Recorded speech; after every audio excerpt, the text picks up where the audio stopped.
Hey everybody, it's your friend Adam. I'm here with. Hey, that's your cue. Huh? What? Are we on? Oh, I gotta put away my Nazi propaganda. Hold on. Hey now, it's your boy PSA Sitch here. So let us know in the chat if everything looks good on my end, but it seems like last time you guys couldn't hear me for a long time. So Testing. before we Okay, I start though, see. and I don't care if you can't hear Friended because he's not important. I want to point out that the thumbnail that Friended made for this video, the background, you'll see like a blue guy, like hands. Okay, that's really Cyclops holding back his optic blast. So Friended No, made a no, no, no. He's letting his optic blast rip, man. there you That's go. So that's like Friended made a super optic thumbnail blast. with eye lasers behind eye lasers behind eye lasers. I just want everyone to appreciate how meta that is. People are expecting eye lasers from me now. Like I'm getting to the point where people are constantly complaining when the thumbnail doesn't have lasers in it.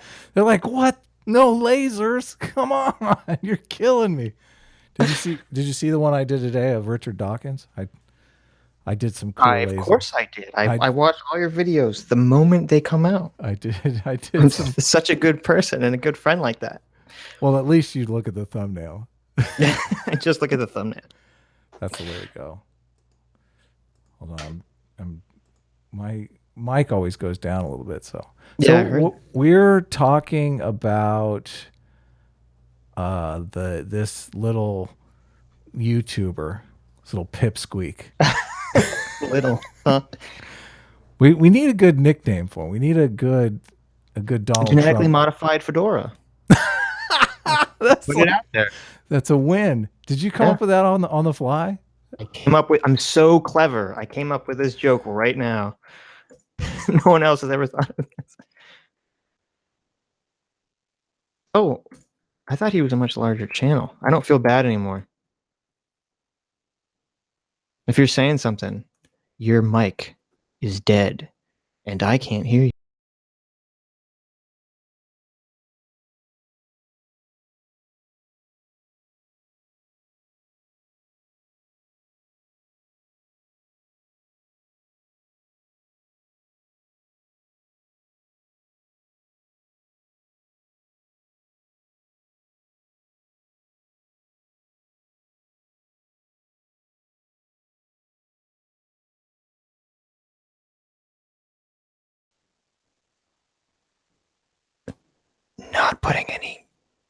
Not putting any laws on guns so that our kids die in order to own the libs. Oh, now the stream's dead.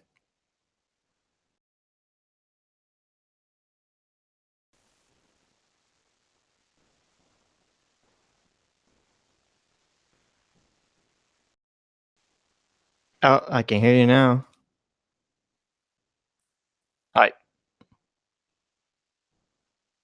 I did, but now the whole stream's dead.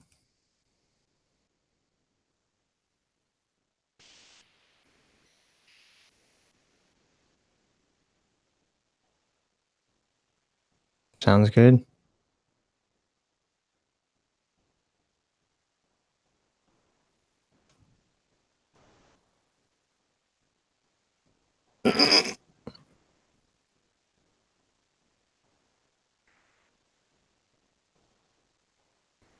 Okay, we're back. So say something and let us know if you can hear Friended.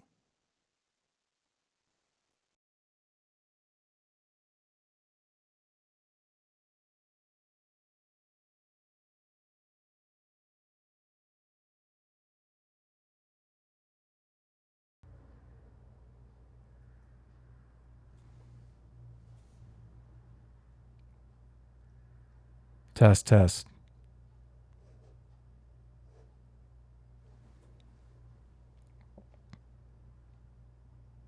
Hey everybody. We're having trouble hearing Sitch now.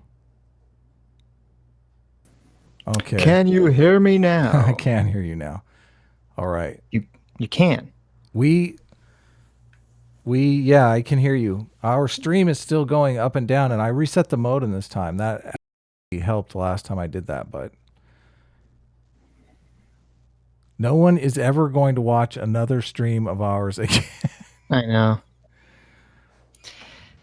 You're probably gonna have to call your provider and bitch at them. Okay. Because I think that's the only solution. Yeah. If they're throttling. See, this is why we need net neutrality. You all laughed, but it's affecting us personally. Yeah, it's we seem to be settled in now. I think maybe, I don't know, my fingers are crossed. Everything's working. Hopefully my mic won't die again. If my mic dies again, I guess I'll just reset it. I apologize in advance, obviously. We got complaints on the last stream because were so many dropouts and whatnot, but I don't know what we can do. And no, I didn't get stabbed, but thank you for your concern and validate. So should we just dive in? Oh, dive in. Are you seeing? Even though the stream dropped. I know. You can't see it on my end. I can see the arrow. We had a super chat. Let's at least read the super chat before the stream dies and we can't come back. Oh, I read it. I don't know if, you did? It might have been when you were. But we can read it again. You can read it this time. How about that? Hades XY.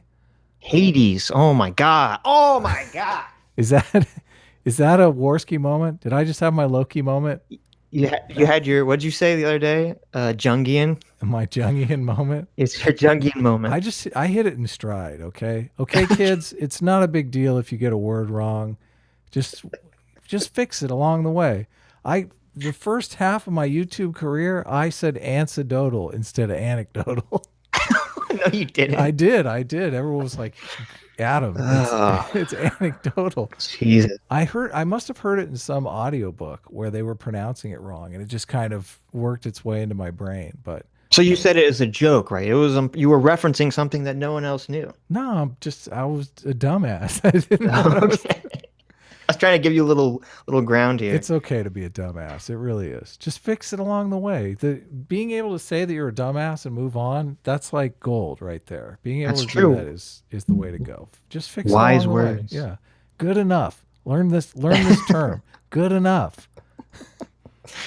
Hades XY for CHF $5 says, never caught one of these live, but here are some shekels for you guys. I like these kind of streams. Why, thank you.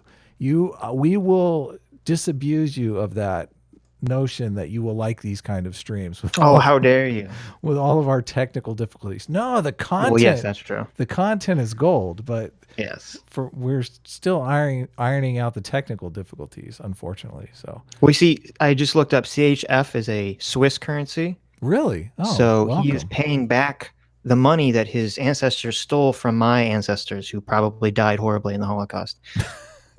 The Swiss were a member of that. Actually, after last week, someone had suggested in my comments reading The Rise and Fall of the Third Reich.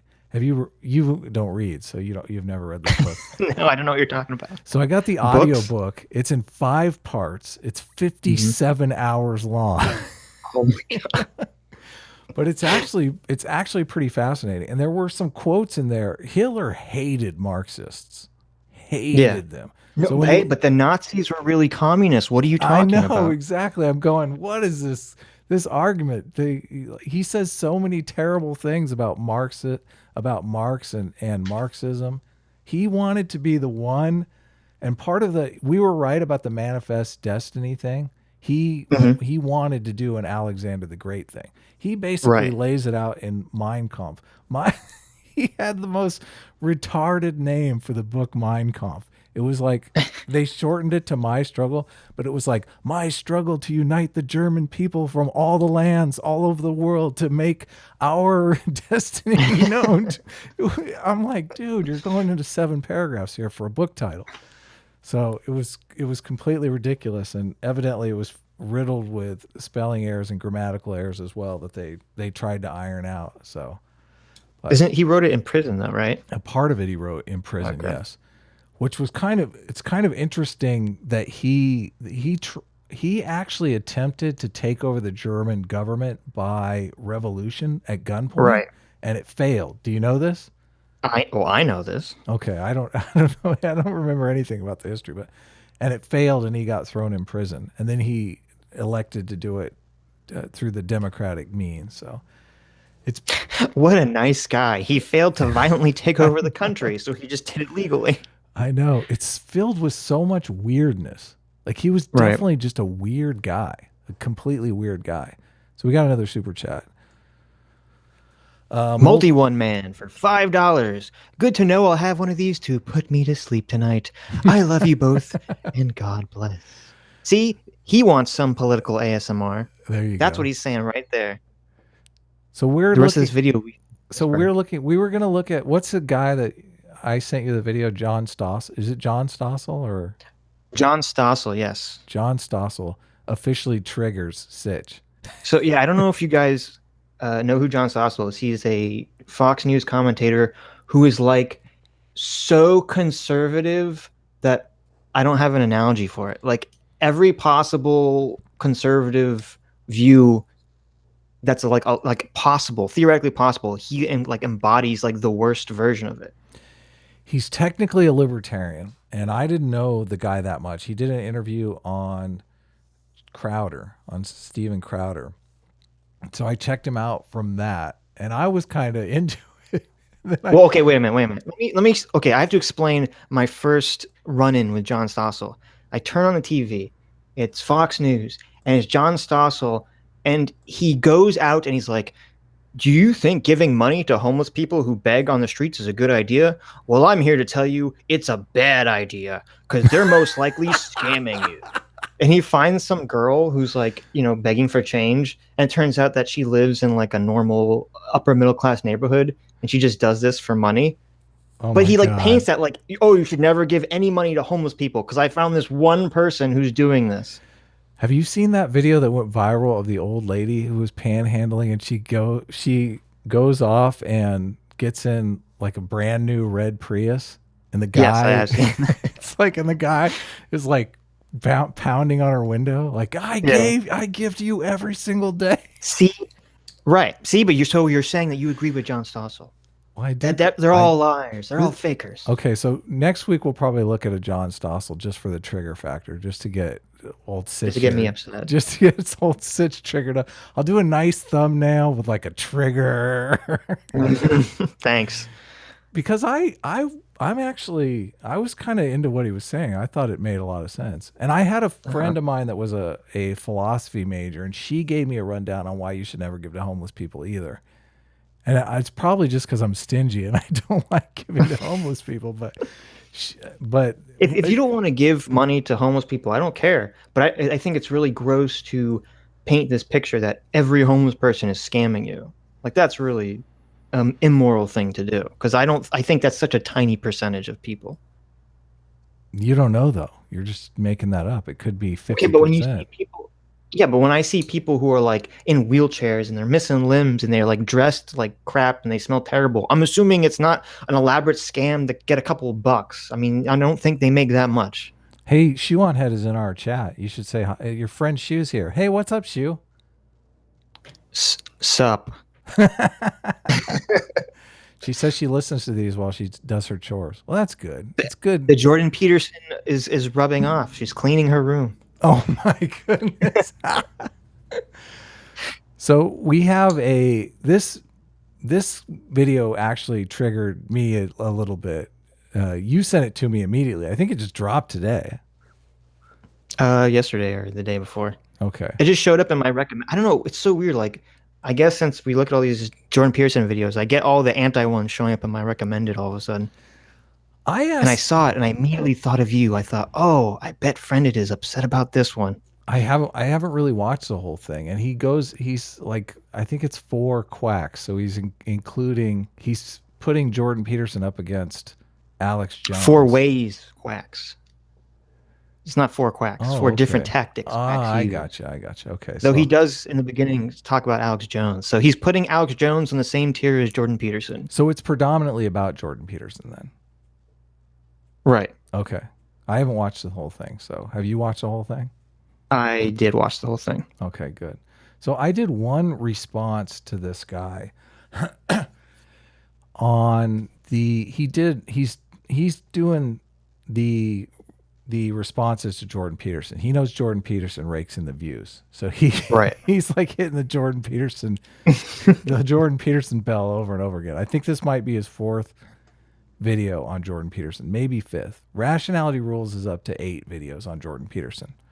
Which, I mean, I'm just, every single one of my videos is on Jordan Peterson. Like I say, how many videos are you I'm on? into the hundreds, I believe, but I'm not, it's not a secret. Somebody in my comment section the other day was like giving me a hard time for all the Jordan Peterson videos, trying to say, I'm making money off Jordan Peterson. And I'm like, yeah, okay. Like, I'm not hiding it or anything. Like, yes, we know this, but his response on the other video that I covered was to the psychedelics, but it was such a nitpicky thing that it really didn't warrant any kind of video response.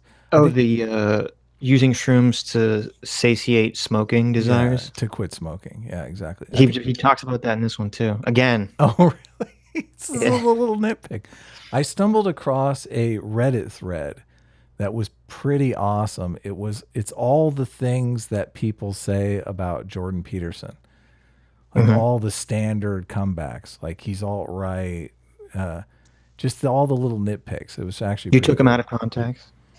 Yeah, they constantly take him out of context. I sent Sitch about 5 or 6 videos now. There's a lot of response videos to Jordan Peterson from the other side. I've done I think 4 videos now on the Sam Harris Jordan Peterson debates. And I was wondering, it dawned on me today. I thought, well, how come I'm not seeing people on the Sam Harris side doing critiques of the debate as well? Like I'm only seeing people on the Jordan Peterson side.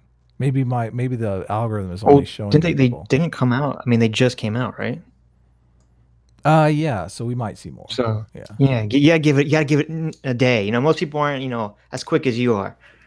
They're in the comments section. There's so many Sam Harris fans in the comments section. I don't think people realize that when you already have a feeling about who won, like when you come to the debate with you're in love with Sam Harris, you're going to believe that Sam Harris won. I think obviously, yeah. Yeah. How did you get Pangburn to give you like special access to their clips? Well, Pangburn gave me a copyright strike on one of my videos, and I contacted Pangburn to ask them to remove the strike, and they were super amicable about it. And I just started talking to them, and I told them, because I think it was when I had just started the channel and I was growing pretty quickly, and they're trying to grow a YouTube channel as well. So I just was trying to give them some insight on how to grow the YouTube channel. But they're in a really, I don't know, I did an interview, I doubt you watched it, but I talked to him about his situation. And his situation is kind of a strange thing, because he can't really compete on the content, because Sam Harris and Jordan Peterson can just have a phone call. There's no fees for any of that, and they have this piece of content. So he's making money off of the live shows, so he has to make his money off the live shows, and the content is kind of an afterthought. And if he puts the content out too quickly, he's worried people aren't going to show up for the live shows. Right. Everybody has a theory on this. Everybody says, no, just put the content out. But I don't know. I honestly don't know what would happen. I don't know either. So let's watch the video. Is that our segue? That's our segue. I want to mention too that I did a response video to this guy early on.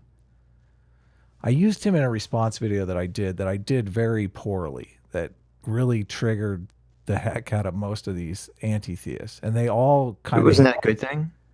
What do you mean? Isn't that what you want, to trigger them? Yeah, I guess. I mean, so you didn't do it poorly. You did it quite well. I guess I did it good, but I guess I was under the delusion that that was just how YouTube goes, and that they wouldn't. Right. But I mean, they literally hate my guts now. Like it's honest to goodness hatred. So, I mean, it's all good fun for me. I don't hate anybody. I don't hate any of these people, but You say that, but I don't know if I believe it. I mean, I can't. I'm trying to think of anyone on YouTube that I hate. Well, hate is a strong word. Maybe dislike. I think I don't. Yeah, I don't think I hate any of them though. I mean, I think they're foolish and stuff. Who's that one SJW guy that you always get triggered over? I don't know. Like how many are there? He's African American, but I didn't want to say the black guy because I was like, oh, you mean I haven't? You mean T1J? T1J, that's it. Yeah. That was only because he was a dick to me. Yeah, totally. But Right. see, even though these guys are dicks to me 24/7, man. That's true. And I don't even hate them. Like that Nightmare Fuel guy, I blocked just because. Okay, so I mute a lot of these people, and if I'm not following them, I don't see what they're doing.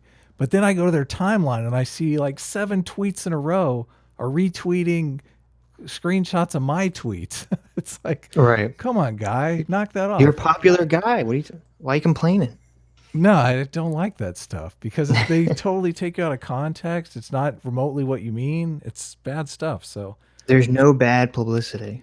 So I block him, and he makes a video about how I blocked him, but he blocked me on his channel months and months and months before this. He shadow Are you talking banned me. about Reese? Or are you talking about this guy? Reese. Genetically modified. Reese. Oh, okay. I'm probably shadow banned on his account. Right. Definitely. Yeah, I'm probably shadow banned, but who cares? What genetically modified fedora tipper, man? We've already got a nickname. Nicknames have been assigned. All right. GMF. Ready to dive in? Ready to do it. Are you going to do it or am I? Don't get lazy.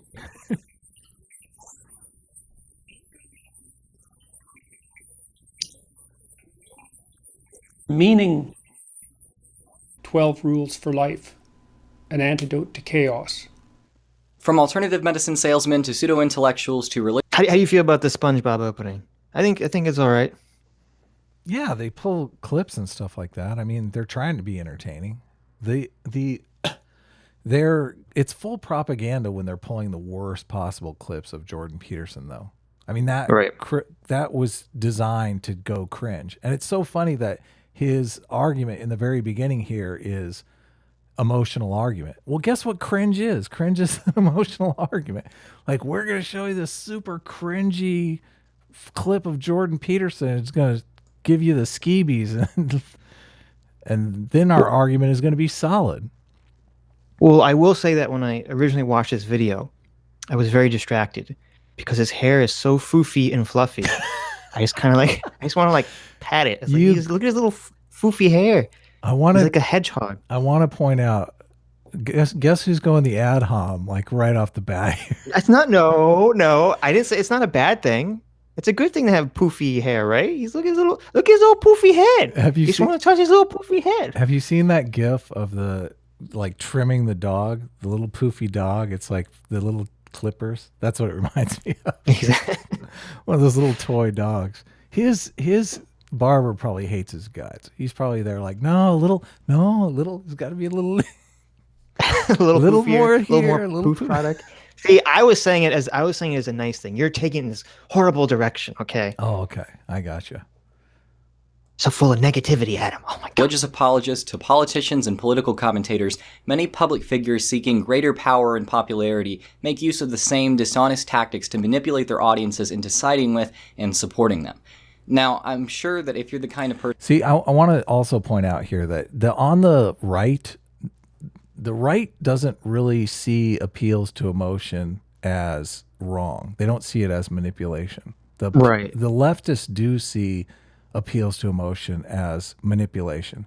And that's one of the reasons that they're always getting stomped in politics. But go ahead.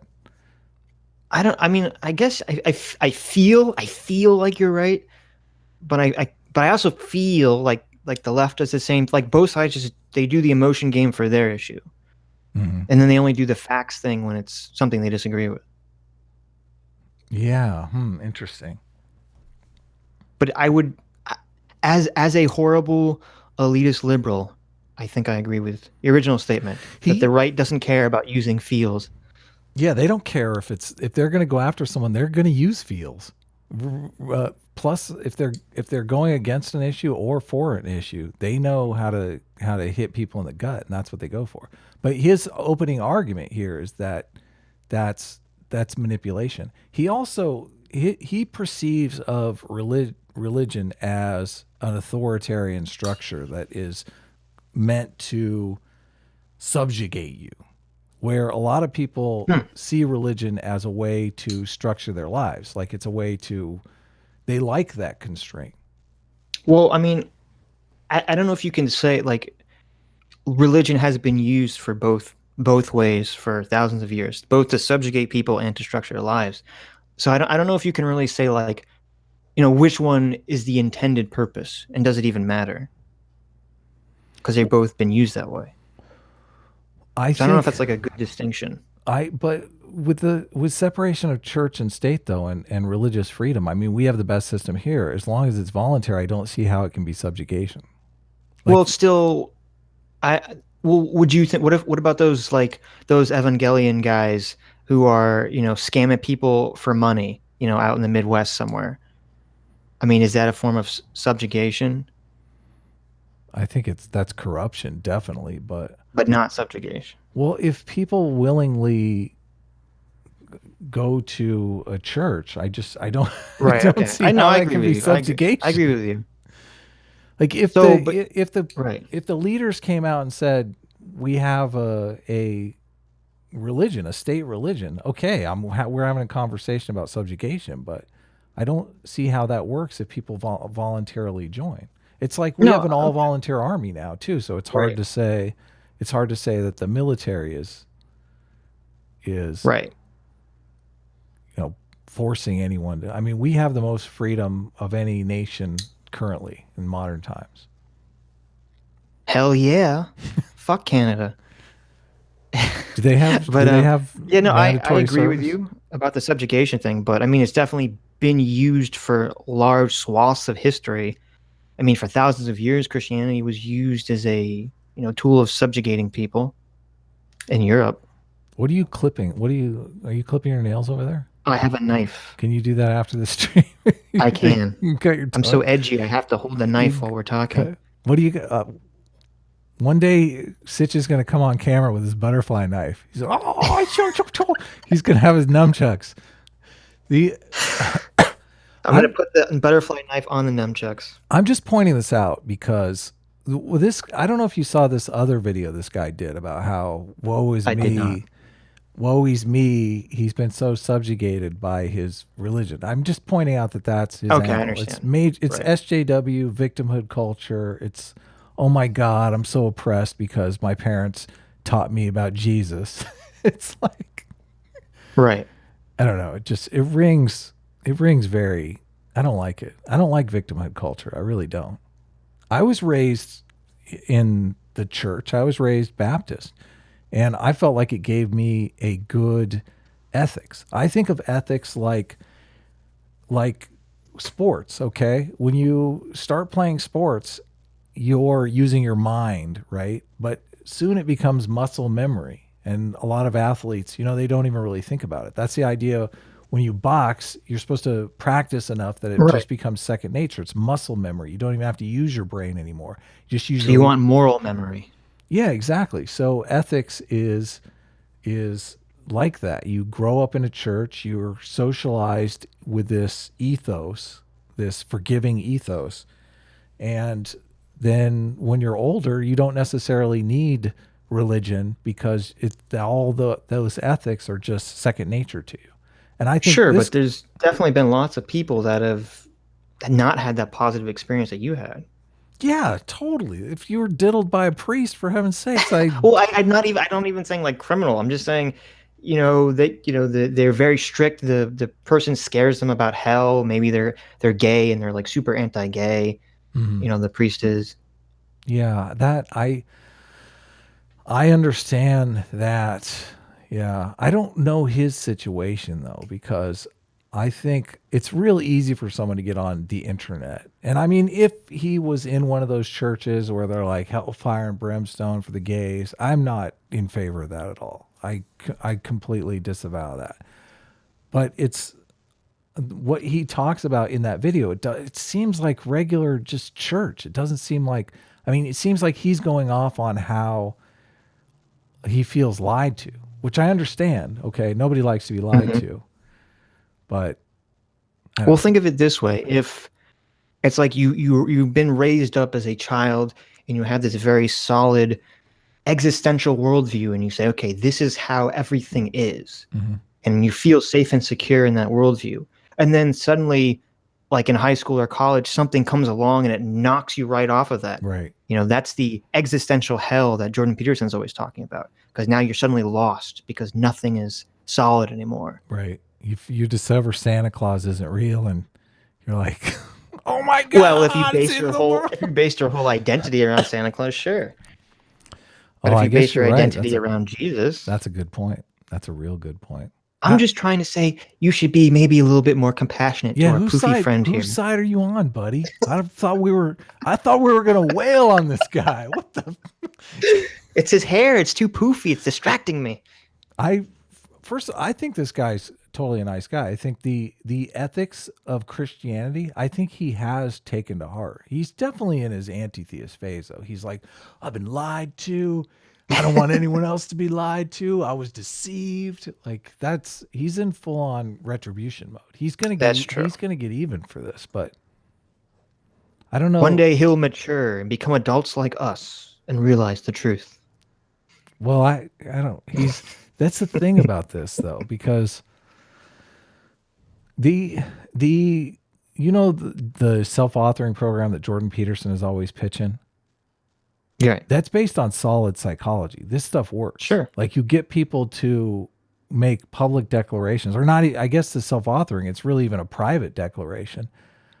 Like making a public declaration is 10 times further. Like this is going to become part of his identity. He's not going to be in a position to take any of this stuff back. Right. Yeah. So this is going to be hardwired into him. This is one of the reasons why the trans issue bothers me as much, because trying on a non-binary identity, like I can understand, like as people grow up, they try on different identities, but if you're getting pushed into that identity by your social group, people don't understand the power of a social group, especially when you're young, and the social group is even more powerful. Right. Did you see that? Was it from Rutgers or from Brown? That paper about rapid onset gender dysphoria? Oh my God. Please make it stop. Make it stop. In case anyone in the chat doesn't know, was it Brown or Rutger? It was Brown, right? I don't know. Whatever. We'll say it's Brown. They had someone wrote a paper about a condition called rapid onset gender dysphoria, and it was all scientifically done, and it was a person studying this idea that for some of the people who were mostly women for some reason, because they're more social, would rapidly all of a sudden, get gender dysphoric feelings, and as in high school when they were a teenager, even though they displayed no feelings about this at any age before. And almost always they had people in their friend group who this happened to them first. So it's kind of like, it was kind of what you were saying. They're kind of,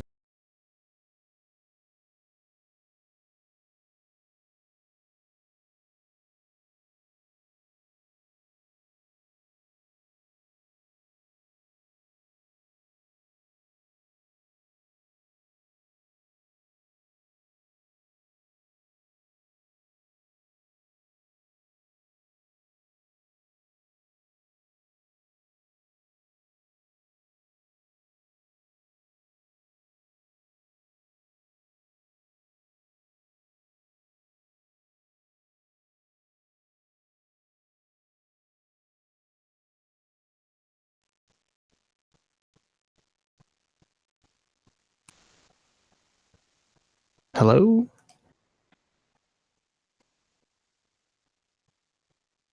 What's happening?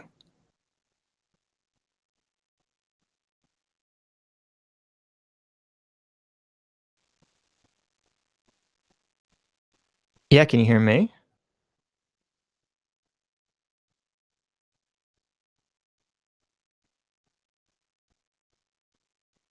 They said they can't hear me either.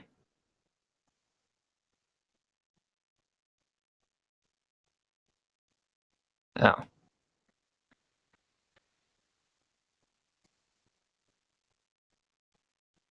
Okay, well, they can hear me again, so that's all that matters. But can you hear Adam? Adam, you...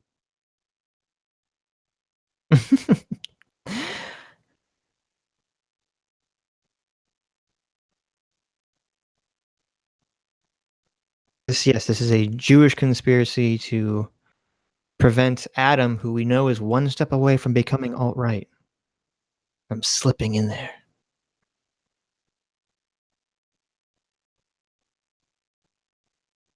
And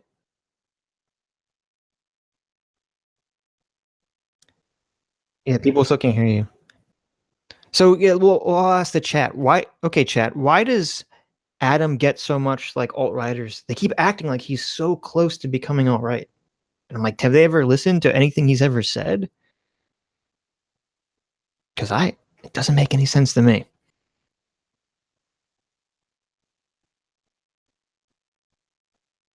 So apparently we might lose the stream for a second because Adam can't get his mic to work. Oh, the mic is working. The thing he connects the mic to isn't working. So your mic is not working. Test. Okay, I got it. You got it? All right, we Good. should both be back. Sorry to cough in your face, but Anyway. play the video. We've talked too long. Person who watches videos like this one, you're probably already aware of several manipulation tactics, most of which are some sort of appeal to emotion. Which you did in the first 5 seconds of your video. That's why I've decided to discuss more nuanced tactics here, which are commonly used today, but rarely unpacked. The nuanced tactics are when you pick the worst picture of Jordan Peterson known to man. The tactics on this list aren't just used by career conmen and snake oil salesmen. They're also used or YouTubers named genetically modified Fedor. Am I coming in too much? I feel like maybe I am. You're all Maybe cool. just a little bit. by some people with actual credentials, sometimes as a primary method of persuasion, and sometimes just as a defense when they've been backed into a corner. Some of them can also be used somewhat unintentionally. I bring this up because, as you'll see, these tactics are easily identifiable in the work of Jordan Peterson. It just goes to show that someone being highly credentialed doesn't necessarily ensure that they're always honest in their means of persuasion. Creating a narrative and enemy. Humans love stories. We retain information much better when it's put in story form than when it's presented directly. The greatest teachers are nearly always the greatest storytellers, but so are the greatest tricksters. Regardless of your message, you'll captivate more people by telling stories to get your message across, and those people will likely remember what you have to say. It's a great and usually honest way to bring in an audience, but with a few extra pieces thrown in, it can become manipulative. Humans are an incredibly social species, and never do they achieve so much so quickly as when they bond together in a common tribe. If a storyteller has already captivated an audience, they can begin to involve their audience in the story by discussing how the story affects them and referring to them as a collective. This begins to give the audience a group identity. The audience can be united further and often even mobilized once the storyteller introduces one more element, the common enemy. If a problem is not only identified but actually given a personal... So these are all good tips, right? This is what we should all be doing for our videos. I totally agree with everything he's saying. Yeah, this is a good portion of the video. It's a shame that he had to pin it to Jordan Peterson. This is actually what Jordan Peterson is talking about with the narrative technology. I think Sam Harris called it, which is a great term. Mm-hmm. Identity, people are more likely to band together to fight it, and fairly often coming together as an audience to fight a common enemy entails supporting the person that told the audience about it. Let's take a look. Now, who is his common enemy? Jordan Peterson. And religious people. I mean, the only reason they're going after Jordan Peterson is because he's Christian, or because they see him as a Christian apologist. Right. He's secretly trying to get everyone away from atheism Yeah, and become exactly. Christian. Yeah. Though, do you think if Peterson wasn't doing his thing where he kind of like defines religion and God in the weird way, do you think that they would still care so much about him? They think that that's deceptive. They think that that's just a trick, an evil Well, trick. it sort of is. Well, I don't know. It kind of is, and it kind of isn't at the same time. How's it a trick? I think Jordan Peterson is on the let's stop the fight between science and ethics, Right. which I think But, is a well, good thing. It's not a trick in that, at least since we like him and we're giving him the benefit of the doubt, I'm assuming his motivation is what you're saying, and as well as that he's just trying to show that everyone takes something on faith, and it's kind of an important idea to keep that in the back of your mind. Right. But if you take the negative interpretation, and I think you can make this argument, is that he's doing the same thing the people who are redefining racism are doing. They're trying to redefine a word in order to win an ideological argument. And you think Jordan Peterson appears to be doing that as well? I think it can be perceived that he's doing that. I don't think he's Right. doing it as egregiously as the racist people, the racist crowd, because the racist crowd are directly trying to win an argument by redefining racism so that all white people are racist and you can't be racist against non-white people.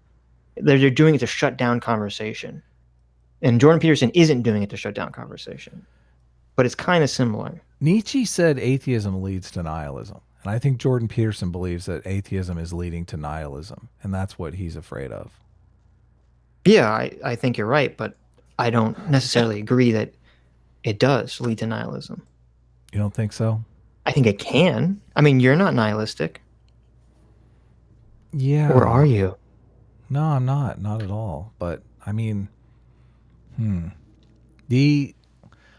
feel like I know people that religion is helpful for them. It's not really helpful for me. But I think people are different. I think one of the assumptions that people make, one of the wrong assumptions that people often make are people are like me and I feel this way, so they feel this way.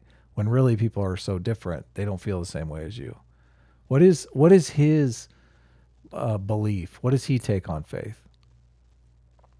You're talking about genetically modified skeptic or Jordan Peterson? Hey, we have a nickname for him. Oh, I'm sorry, GMF. But if you know what Jordan Peterson takes on faith, I would love to know. I mean, I don't think I take anything on faith, but I'm obviously biased. I have to take some things on faith, right? I guess I take moral foundations theory. Everyone has to take something on faith. I mean, that's kind of why I guess personally why I don't like to get bogged down in these kind of morality arguments, because all morality, especially like the same Harris like atheist moralities, like all morality arguments and philosophies are based off of the idea that we don't know what happens when you die. So it can all be moot. Yeah. Because like, okay, what if when you die, they're like, oh, well, the more you suffer in life, the better your eternal afterlife will be. Well, then that suddenly changes all moral systems. Yeah. I'm past the afterlife and God and all that stuff. I'm focused on the secular utility of religion. How religion delivers positive outcomes right here in this very world. Right, but because you've decided that you're an elitist, and you don't need religion to be a ethical, smart person, but other people do. God, how do I get around that elitist charge? I don't know if you can. How do I get around that? I think it's more just people should be free to do whatever they want to do. Right. Well, it's all just this, religion has been used, or their views, religion has been used to subjugate people for so long, so we just need to get rid of it forever. And by letting people choose what religion they want to follow, and that is participating in their subjugation. Because they're not smart enough to realize that they're being subjugated. I am somehow the elitist. Hold on. See.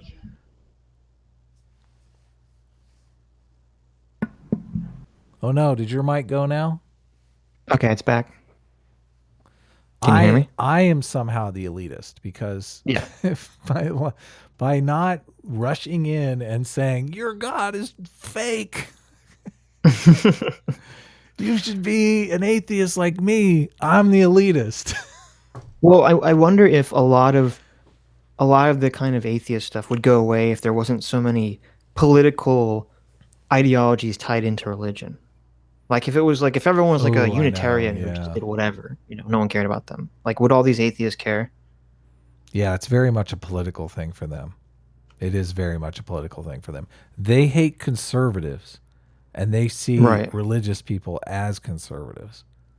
So they think if they get rid of religion, they're like pulling the secret sauce out of the conservative movement. They're like, if we could just abolish this religious stuff, then all of these conservatives will be liberals like us. Are there any like really hardcore conservative anti-theists? There is one. What is his name? I can't remember his name. He's actually, there's a meme of him because he went on Fox News and he like belittled some religious people. And let us know in the chat. I know someone in the chat knows who it is, but he's a libertarian. He's a Jewish libertarian atheist. So he covers the He's board. hitting all the check boxes. Yeah. And he's super aggro. He's a super smart guy, but yeah. So we got a Critter's bug in his back. Nice. Hey, hello. What's up? California, $5. I like it. California is so cool. We have our own money. Right. Take that. It's only accepted in Starbucks though. Talks about story being a good way to pass on information. Ignores Peterson when he talks about religious stories passing on information over time. Smackdown. Look at that. Very true. Yeah, exactly. There's a special kind of just, turning off your brain to go there, right? I mean, one might call That it. was what Hugo and Jake were doing the whole time too. It was like they were just ignoring Peterson's whole point about how that's the whole point of the story is because humans remember things in story format. They do. And that's why information is passed down through, religion and Bible stories. I think I might be the bad guy for these people, which is kind of badass. You look kind of villainous. Look at you. Because You need your like blue light on. You're kind of like in your evil lair. I think the red works. I like the red. Or the red. Well, but I mean, like you need like a whole filter of it, Yeah. Oh yeah. Yeah. Like over the in camera. your. I can do that. Right. I can do that next time. Look at how this plays out with an example. Alex Jones is adept at weaving, let's say, creative alternative narratives out of current events. Check out his take on the eventually successful push toward marriage equality in the US in 2015. Now, the truth is there is a move at the UN, and it's nobody's business to be trying to target children with Heather has two mommies, or you can't say boy or girl because somebody may not identify as that. That is space cult, suicide cult, exterminism, craziness. The eugenics transhumanist cult wants to confuse the general species ahead of rendering us down and removing us. The decision has been made. Cheer up, the post-human era is dawning. He's able to bring his audience into those Now, why did they get rid of Alex Jones, man? All that made perfect sense. Oh yeah, the gay agenda is a way to alter human species to not reproduce, I guess. These transhumanists, man, they're taking over. Transhumanist. I'm technically a transhumanist, just so you know. In my Twitter bio, it says future robot. Sign me up for that, man. I don't care. Destructive brain scan, whatever it takes. I'm into it. You're going to be the first cyborg out there. I just watched that movie Upgrade last night. That movie's so badass. I might watch it again I tonight. never seen it. It's incredible. Watch the movie Upgrade. It's badass. Is it better than narratives. Rubber? Is it better than what? Rubber? Oh, that's a tough one. The answer is yes, because anything is better than Rubber. You will definitely think it's about a million times better than Rubber, but for me, Rubber's probably just inches it out by a hair. giving them a place in his story. Usually, that's the role of an outraged community full of honest, regular people united to oppose a dangerous enemy. And how does Jones suggest his audience fight that enemy? Well, by buying products from his own store, of course. We need to fund ourselves, and we fund ourselves by you buying the products. We're at a shortfall now because of the massive, sustained economic attacks we're under.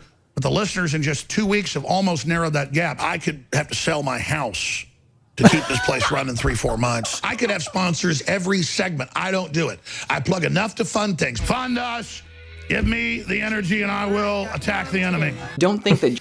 Tell the truth, Alex. Or at least Yeah, how don't many lie. sponsors would be lining up for Alex fucking Jones? I like I might have to sell my house. That's pretty good. I mean, he's got what? He's got the supplements, which I guess he does. Well, does he make them? Does he have like his own company or something? Man, they make those things in Mexico for like $5 for a truckload. Are you kidding me?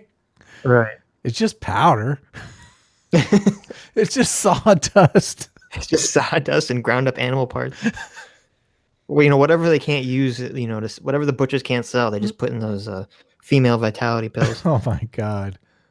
Just because someone as radical as Alex Jones uses this technique, it's only used by radicals. Politicians on all sides reinforce us versus them narratives constantly, as do religious leaders. So isn't he reinforcing a ridiculous us versus them narrative? Because he starts off with saying, look at all this crazy shit Alex Jones does.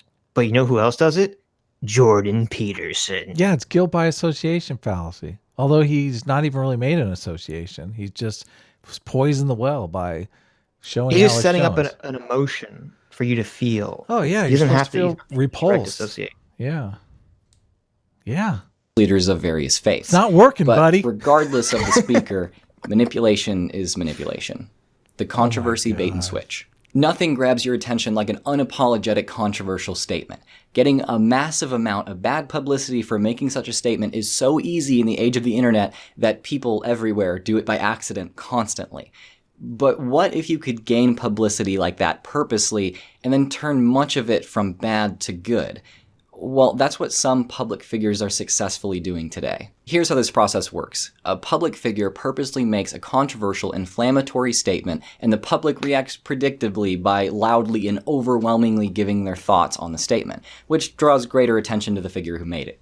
The figure then, with a greater audience than usual, not only clarifies their statement, which communicates their original message in a non-inflammatory way, but also emphasizes that they're being unnecessarily scrutinized by those who wish to undermine them for invalid reasons. There are three main effects. Do you think anyone actually does that? I think they do it accidentally. I don't think people set out to do that. I mean, That's like, go ahead. that's some like 10-dimensional chess. I'm going to say something to get everyone really pissed. Like I could see like Trump doing that, with his tweets. But like, who else is doing that? Well, Trump has a feedback that he can constantly. Most people just have one opportunity. Like Jordan Peterson, Right. He's obviously setting up the Bill C-16 thing. Like he said this controversial stuff with Bill C-16. No, he's setting up the that's where he's enforced going. monogamy thing. Oh, is that what he's setting up? Oh, you saw the Yeah, whole video, so okay. Yeah, which is But my opinion. But okay. He did not say enforced monogamy to be incendiary, though. That lady totally pulled it out of. Right, and even if you read the article, she like kind of half explains it, so you can understand what he's saying. I know. This is where I lose a lot of points for our poofy friend here, is because it's like for you to claim that the enforced monogamy line was like some intentional, thing to get people pissed off at him. That just seems very disingenuous. It's totally wrong. But he's not. He believes this stuff, though. He's not being. This is stupidity. It's not malice. Like, he actually honestly believes that that's what. Like he thinks Right, Jordan yeah, I don't think it's Peterson- malice. I think it's emotion. I think he doesn't want to like Jordan Peterson, so he's viewing it in that lens. Yeah, post hoc rationalization. He's digging. Right. He's digging. This is called confirmation bias at its finest. He also didn't mention the Mott and Bailey, thing. Is it Mott and Bailey strategy? Right. He's laying out the Mott and Bailey strategy. I believe it's what it's called. It's when you throw out this outrageous argument that there's no way you can defend. Well, he's doing his reverse Mon Bailey. Okay. Well, he's saying that he was saying that somebody makes this outrageous statement when they press him for clarification. They make a more modest statement, which is the Mon Bailey. It's the reverse Mon Bailey. Is it? Because the Mon Bailey is you put out a statement that is very easy to defend to hide your true secret intention. Oh, yeah, you're right. You're right. So it's like, when the alt-right talks about DIQ scores or whatever, Right. It's really about racism. We got a couple super chats here. Coon for $2 says, bro, go after Godless Cranium next. I think Godless Cranium might be out of the game. Why? What happened? I don't know. Is he still doing videos? It seems like I don't know. stumbled over his channel drunk one night, and I was like, whoa, what's this asshole up to? I don't really drink, so this is obviously a joke, but it didn't seem like he had current videos. I could be wrong. It may have been someone else's channel, but Hades XY Hades XY for Swiss $5 is says, you can go ahead and read that one. First of four only example was Jones about its to show Peterson is a quack. What? FYI, it's Confederatio Helvetic. I can't say words. Helvetica Frank or Pfizer Franken. Okay, well, you still stole the money from my people. That's all I'm saying. You took the Nazi gold. I don't know this, but you're obviously harboring some some animosity here. Jeez, let it go. Next, you're going to ask for reparations. What's going on here? That's right. Yes, I want Jewish reparations. I demand it. I think there actually was some form of. I don't know if I'm wrong. I think there was some form of Jewish reparations paid from the Swiss at some point. Godless Cranium was actually really friendly with me, and I would DM with him all the time. And he asked me for graphics and stuff for his videos, and I gave him graphics. I was thinking, this is totally cool. This is the way to be. And then I would look at his Twitter timeline, and his Twitter timeline was just ripping on me right and left. Like he was obviously doing kind of a two-faced thing, which bugged me. So Max, the Beathist McGurk in the chat, said that this guy reeks of ex-fundamentalism, and he does have that look, like that kind of look. He's saying fundamentalist, like religious guy look. I don't know what it is. Fundamentalism. Fundamentalism. Yeah.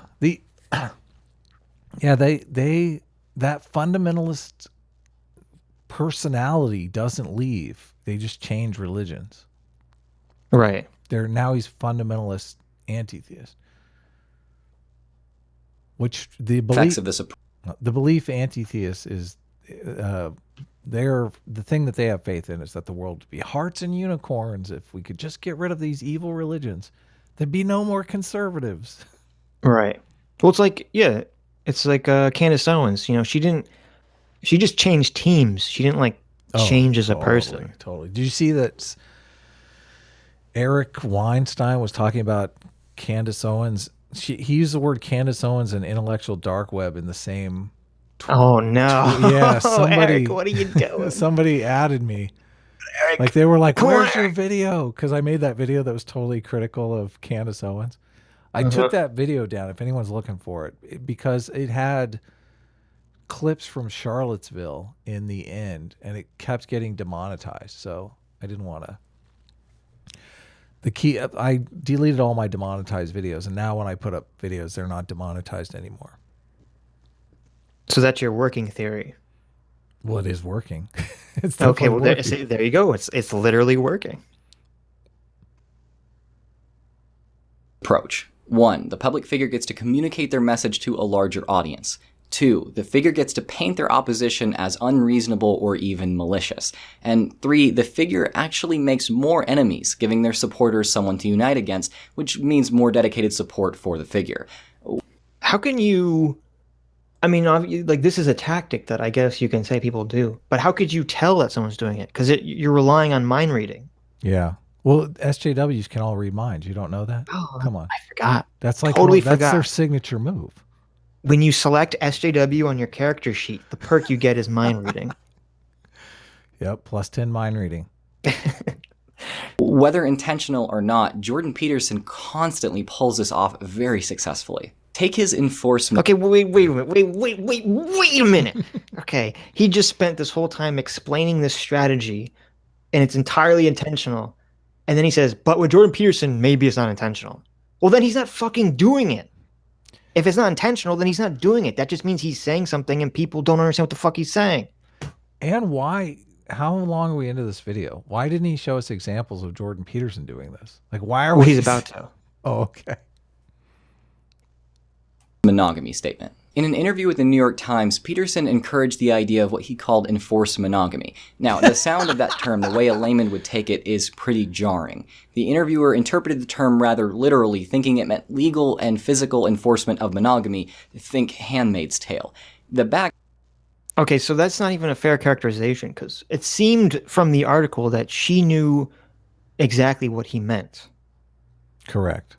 Yeah. And he said that too. He said that she knew what he meant. Why doesn't he just play the audio right here where he explains it?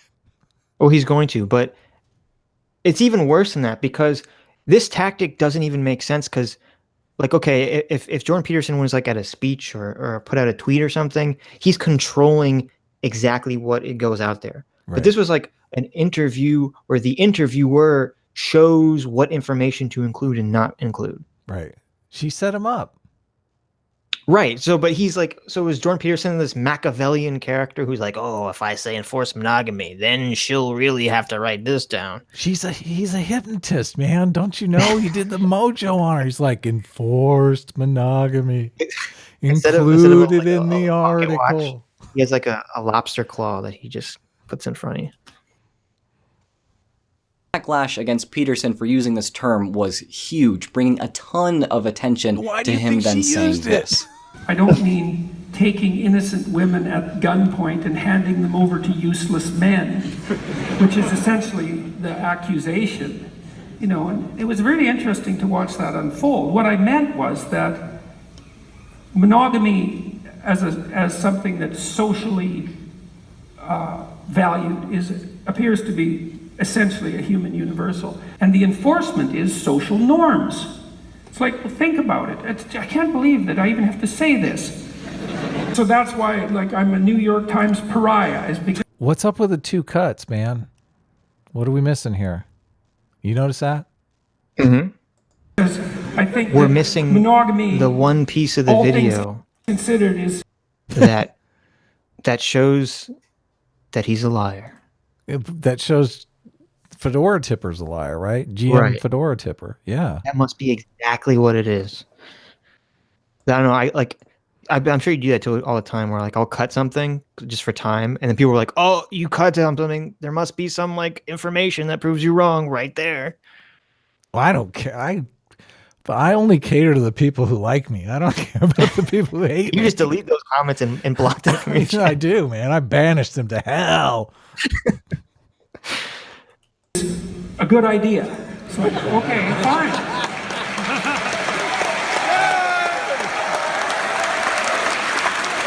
The interviewer missed Peterson's intention. See all those people yelling, enforce monogamy. Yeah. Whoa. What do you think all those people were cheering about? You think that all those people were cheering for The Handmaid's Tale? Why were all those people cheering? Why do you think all those people were cheering? Drew, come on. You think they all want enforced monogamy? Oh, wait, he thinks they're all alt-right like incels. They're like, yeah, we got our free wife. Free wife. Pretty badly, and Peterson comes out looking in a lot of ways better to many after this ordeal. Again, whether the instance of this tactic was intentional or not, I don't know, but it did undeniably bring him more attention and support. Okay, wait. If it wasn't intentional, then it's not a tactic. It's him saying something, and then the interviewer, who's literally sitting there and can ask him to clarify, doesn't or did and just didn't put in the article. You got to caption that screen grab, man. The little face. Yeah, it was. Whatever. He said unintentional. I believe he just said unintentional. So Yeah, but if it's that's what I'm saying. If it's unintentional, then it's not. You can't unintentionally do something that's a strategy. yeah, he's undermining his original argument. He's just trying to give himself wiggle room to say, well, maybe it's unintentional. Which, I don't know, fucking pisses me off. I'm throwing things. Just like every other time people rally against him in a reactionary way. I figured out how to monetize social justice warriors. If they let me speak, then I get to speak, and then more people support me on Patreon. It's like, that's annoying. It's like, goddamn capitalists make more money off this ideological warfare. It's like, okay, fine, let's go protest them. So they go protest me, and then that goes up on YouTube, and then my Patreon account goes way up. The expert's Gish Gallop. This one's a bit more straightforward. Oh, sorry, we're both pausing.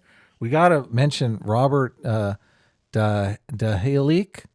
Oh man, I'm murdering that name. In the chat, says the example that he cut out was when he talks about the son, which is hilarious. When the son, he's like, what do you do when your son comes home and says, guess what, Dad? I've been screwing around. Do you remember that? Oh, yeah. That's what he cut out. That's what he cut out. He cut out the explanation of enforced monogamy. Right, but it's not relevant to his point, because his point is Jordan Peterson is explaining it.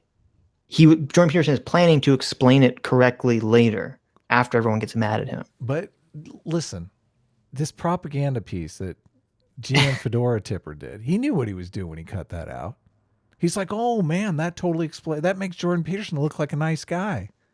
Right, but look, he just played this clip of the clip he's supposed to be backing up his claim about Jordan Peterson doing this tactic. Is Jordan Peterson saying, oh, I can make money off social justice warriors because if they let me speak, people like me, and if they don't let me speak. Oh no, I'm talking about the other clip.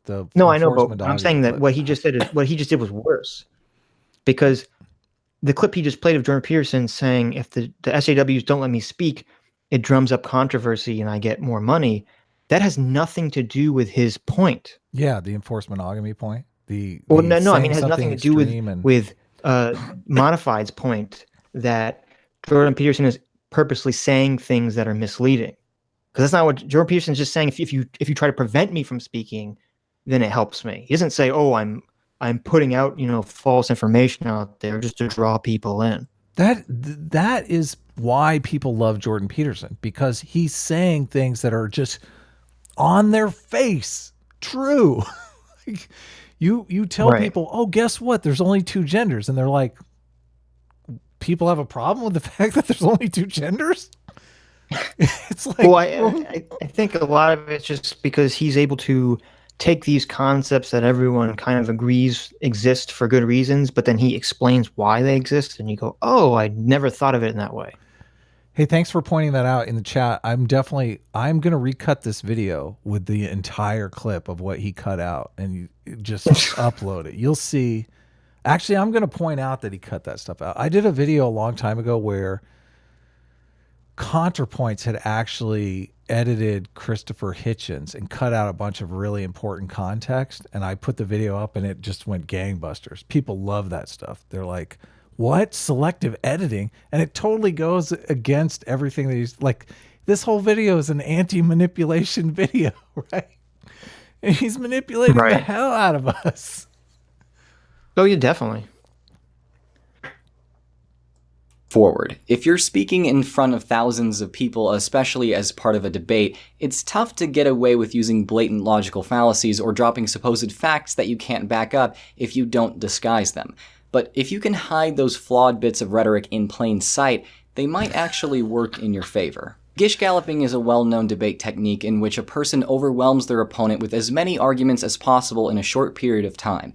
It's incredibly difficult to pick apart claims in a gish gallop one by one, so many of them slip by even if they're invalid. Now, with a slight tweak, this technique can be used to give the illusion of overwhelming expertise on a particular issue inside or outside of a debate. That tweak is simply to quickly spurt out as many detailed facts about the topic at hand as possible. They need only be tangentially relevant because the point of reciting them is only to impress the audience with the speaker's expertise by overwhelming them.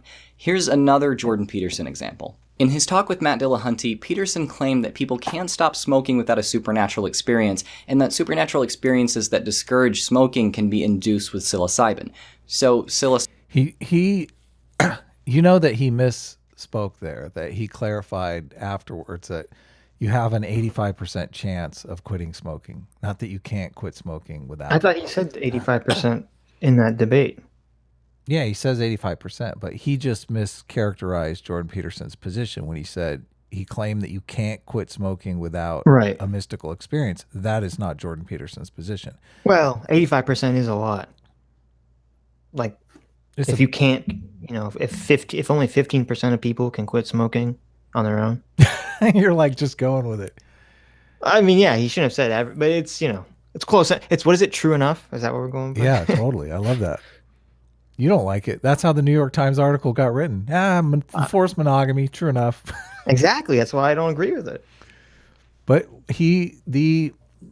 first of all, this point that Jordan Peterson was making in the debate was, his argument was mystical experience happens. Mystical experience is a observable phenomenon that we can study in the laboratory. And here's this study that he just threw off the top of his head to make the argument that we can study mystical experience empirically. Now they're tearing apart this particular study, but I mean, go to Google Scholar and look up mystical experience and study or moral psychology or anything. There's tons of these studies. So even if they knock apart that particular study, it still doesn't knock apart Jordan Peterson's argument. Yeah, but isn't it?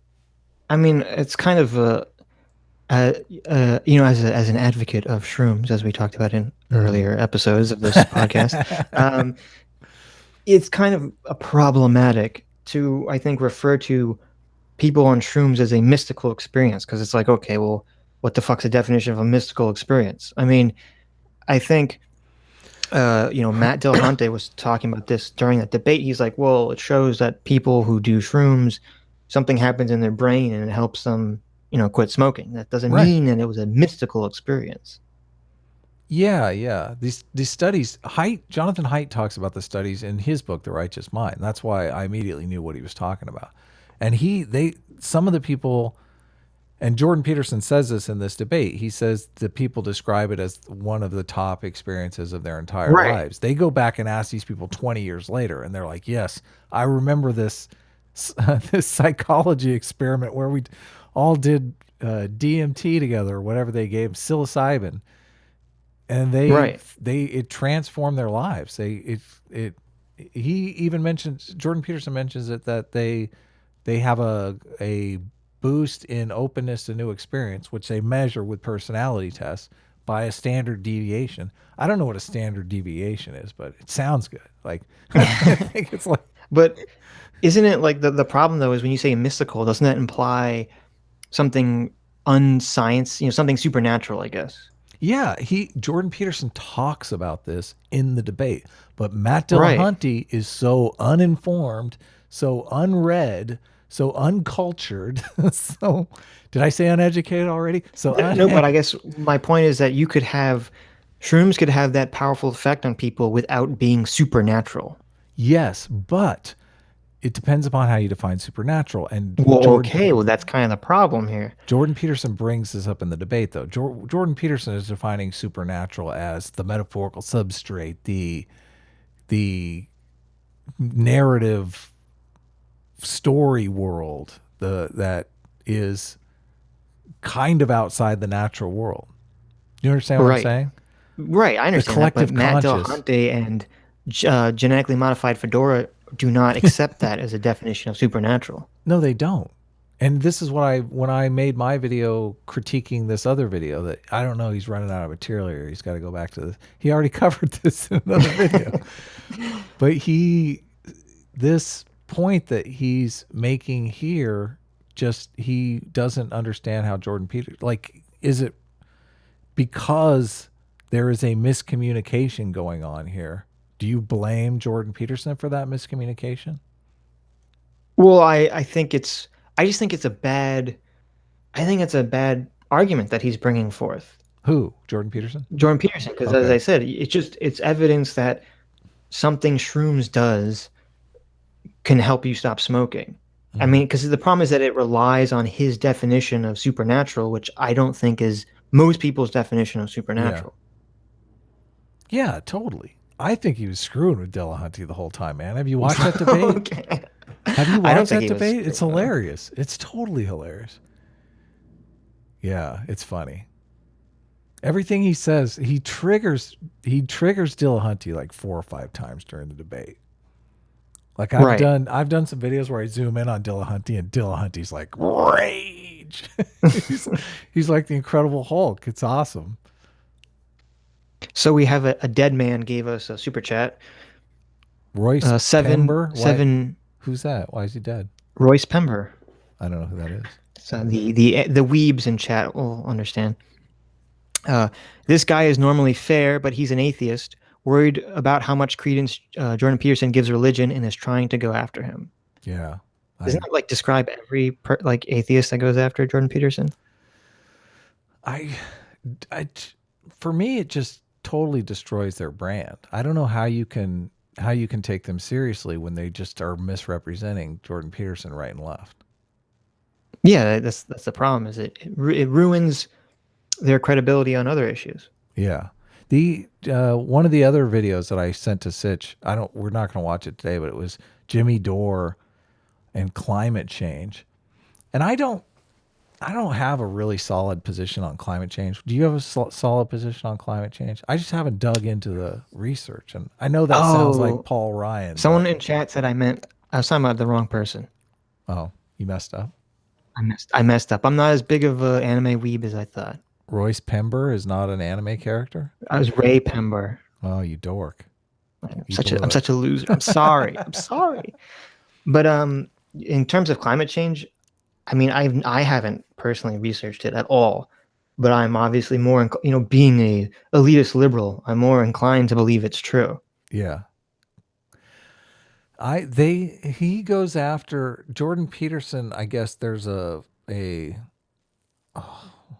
PragerU video that is harsh on climate change. And I've watched this one movie called Cool It, which seemed like a middle of the road, evidence-based critique of climate change. And it says both parties are going to the extremes, but it pitches out half a dozen ways to deal with climate change that seemed reasonable.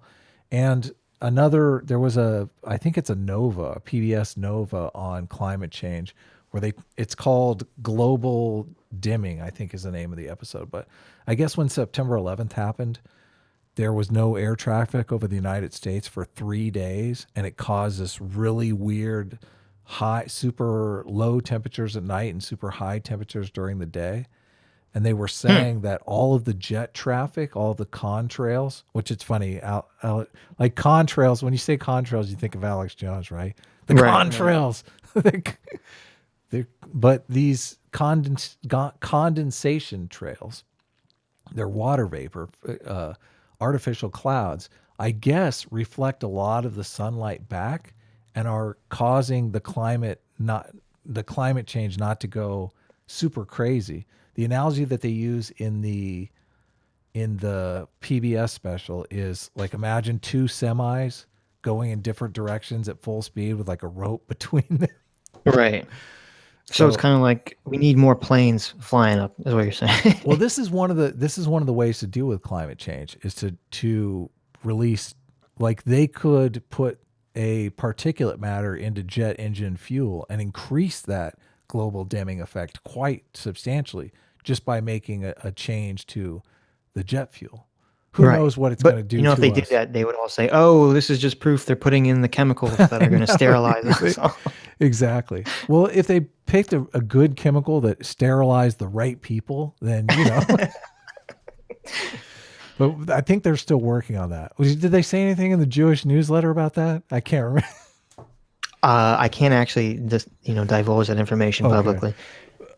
But anyway, so the climate change thing, I haven't dived into it, but there's a lot of good arguments I feel on both sides. So the Jimmy Dore thing, he was ripping on Jordan Peterson for just tweeting out about this PragerU video on climate change and completely called Jordan Peterson a climate change denialist. I don't know that he is over one tweet. I mean, let's be real here.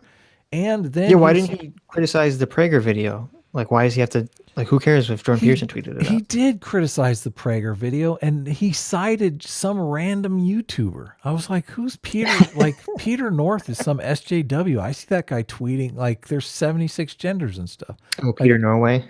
Yeah, so I was like,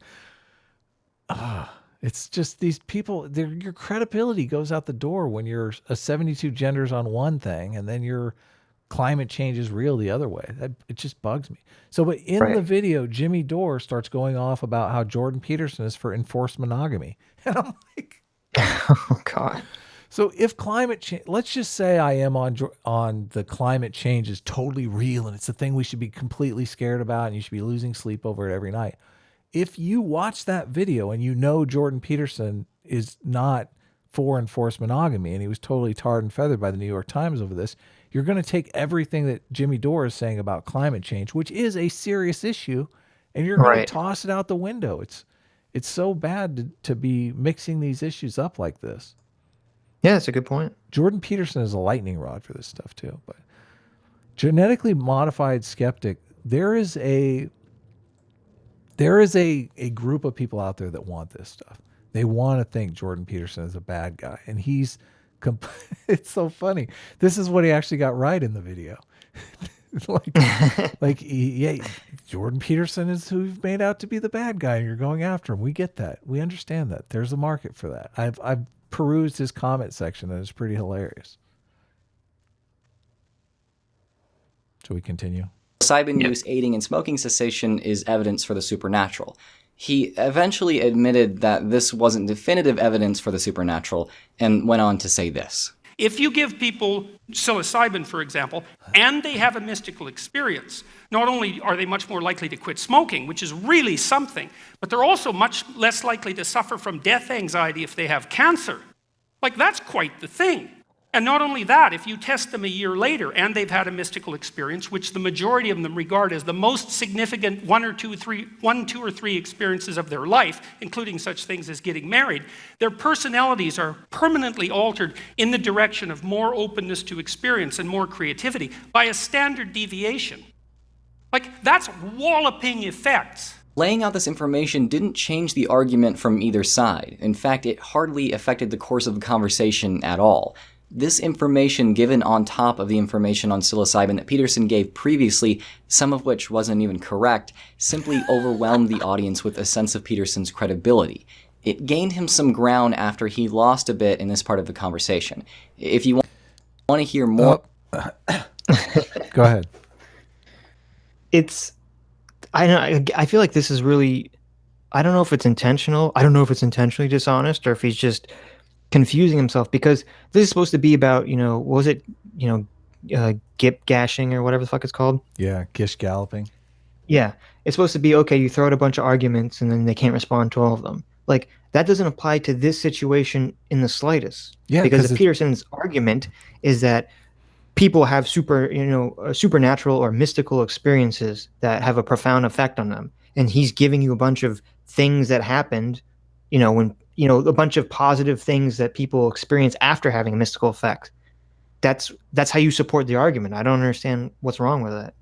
Yeah, he is supporting one argument. He's not pulling out 15 arguments, so the person is forced to rebut every single one of those arguments. And I had said it before, he totally misrepresented the argument that Jordan Peterson was making. Right now, Drew is saying that this argument, what he is saying has nothing to do with the argument that I think he's making. Yeah, of course it doesn't have anything to do with the argument you think he's making, because that's not the argument he's making. The argument he's making is that we can study the supernatural. I know you don't like that word, but we can we can study it in a lab. Jonathan Haidt lays out all of these moral intuitions and says, not a lot of study has been done in this area, and here's where we should be studying. Here's where we should be looking. So I think Peterson, one of the reasons why I love the fact that Peterson is getting big is because I want people to study this stuff. I want to know empirically the truth. I want to know if people should do mushrooms at their wedding. Come on. We should know this stuff. The answer is yes. You all should. She really should have played the beginning of the exchange or the question or whatever he's referencing, so the audience sees what Jordan Peterson's point is, because he doesn't do that. He just tells us what he thinks Jordan Peterson's point is. Don't you know how propaganda works? Come on. Okay, but I'm giving him the benefit of the doubt here. I'm being the nice guy. Oh no, caffeinated fiends on the prowl. Someone's gonna go see Rubber. I can feel it. $2 or 2 Canadians from Caffeinated Fiend. No, you may not spend this on paper straws, Adam. I will. Caffeinated Fiend, actually, I should thank her while we're on stream. She did some really cool drawings of some layouts for Dick Smashers, which I don't know if you have, maybe you have. No, you haven't. I posted on this channel a script reading of a screenplay that I did. Caffeinated Fiend was saying that we should do a live reading of it. A live reading? Which I think would be actually kind of hilarious, but I love that script.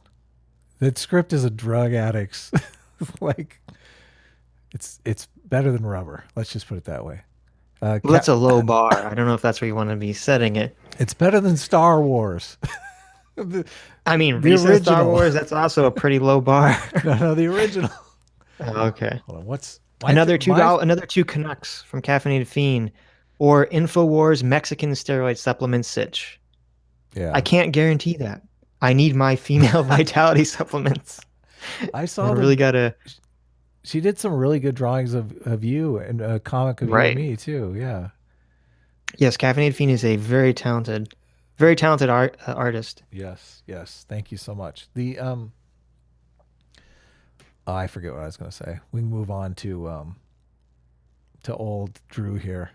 Hey, Drew, by the way, when are you going to come on and have a little conversation with us?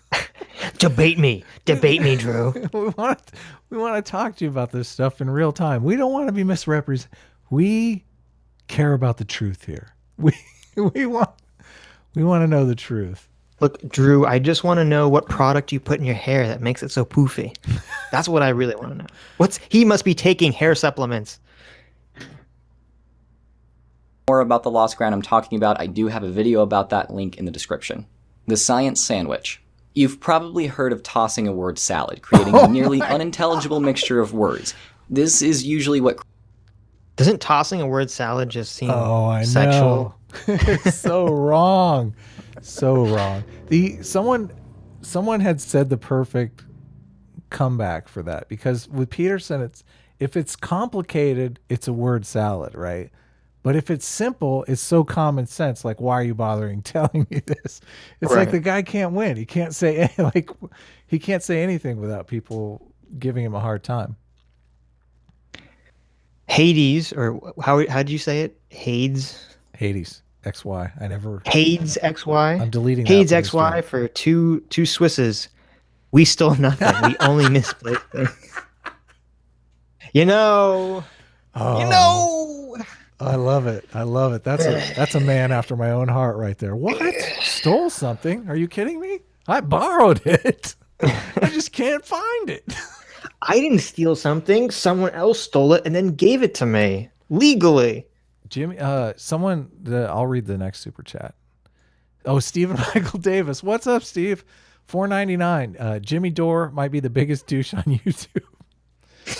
I've actually met Jimmy Dore. He plays at a comedy club close to my house all the time. So he's a comedian? Yeah. He's Okay. you would love it, man. He's total left winger. He's completely left winger, but I guess he is kind of SJW. I don't know. SJW cropped.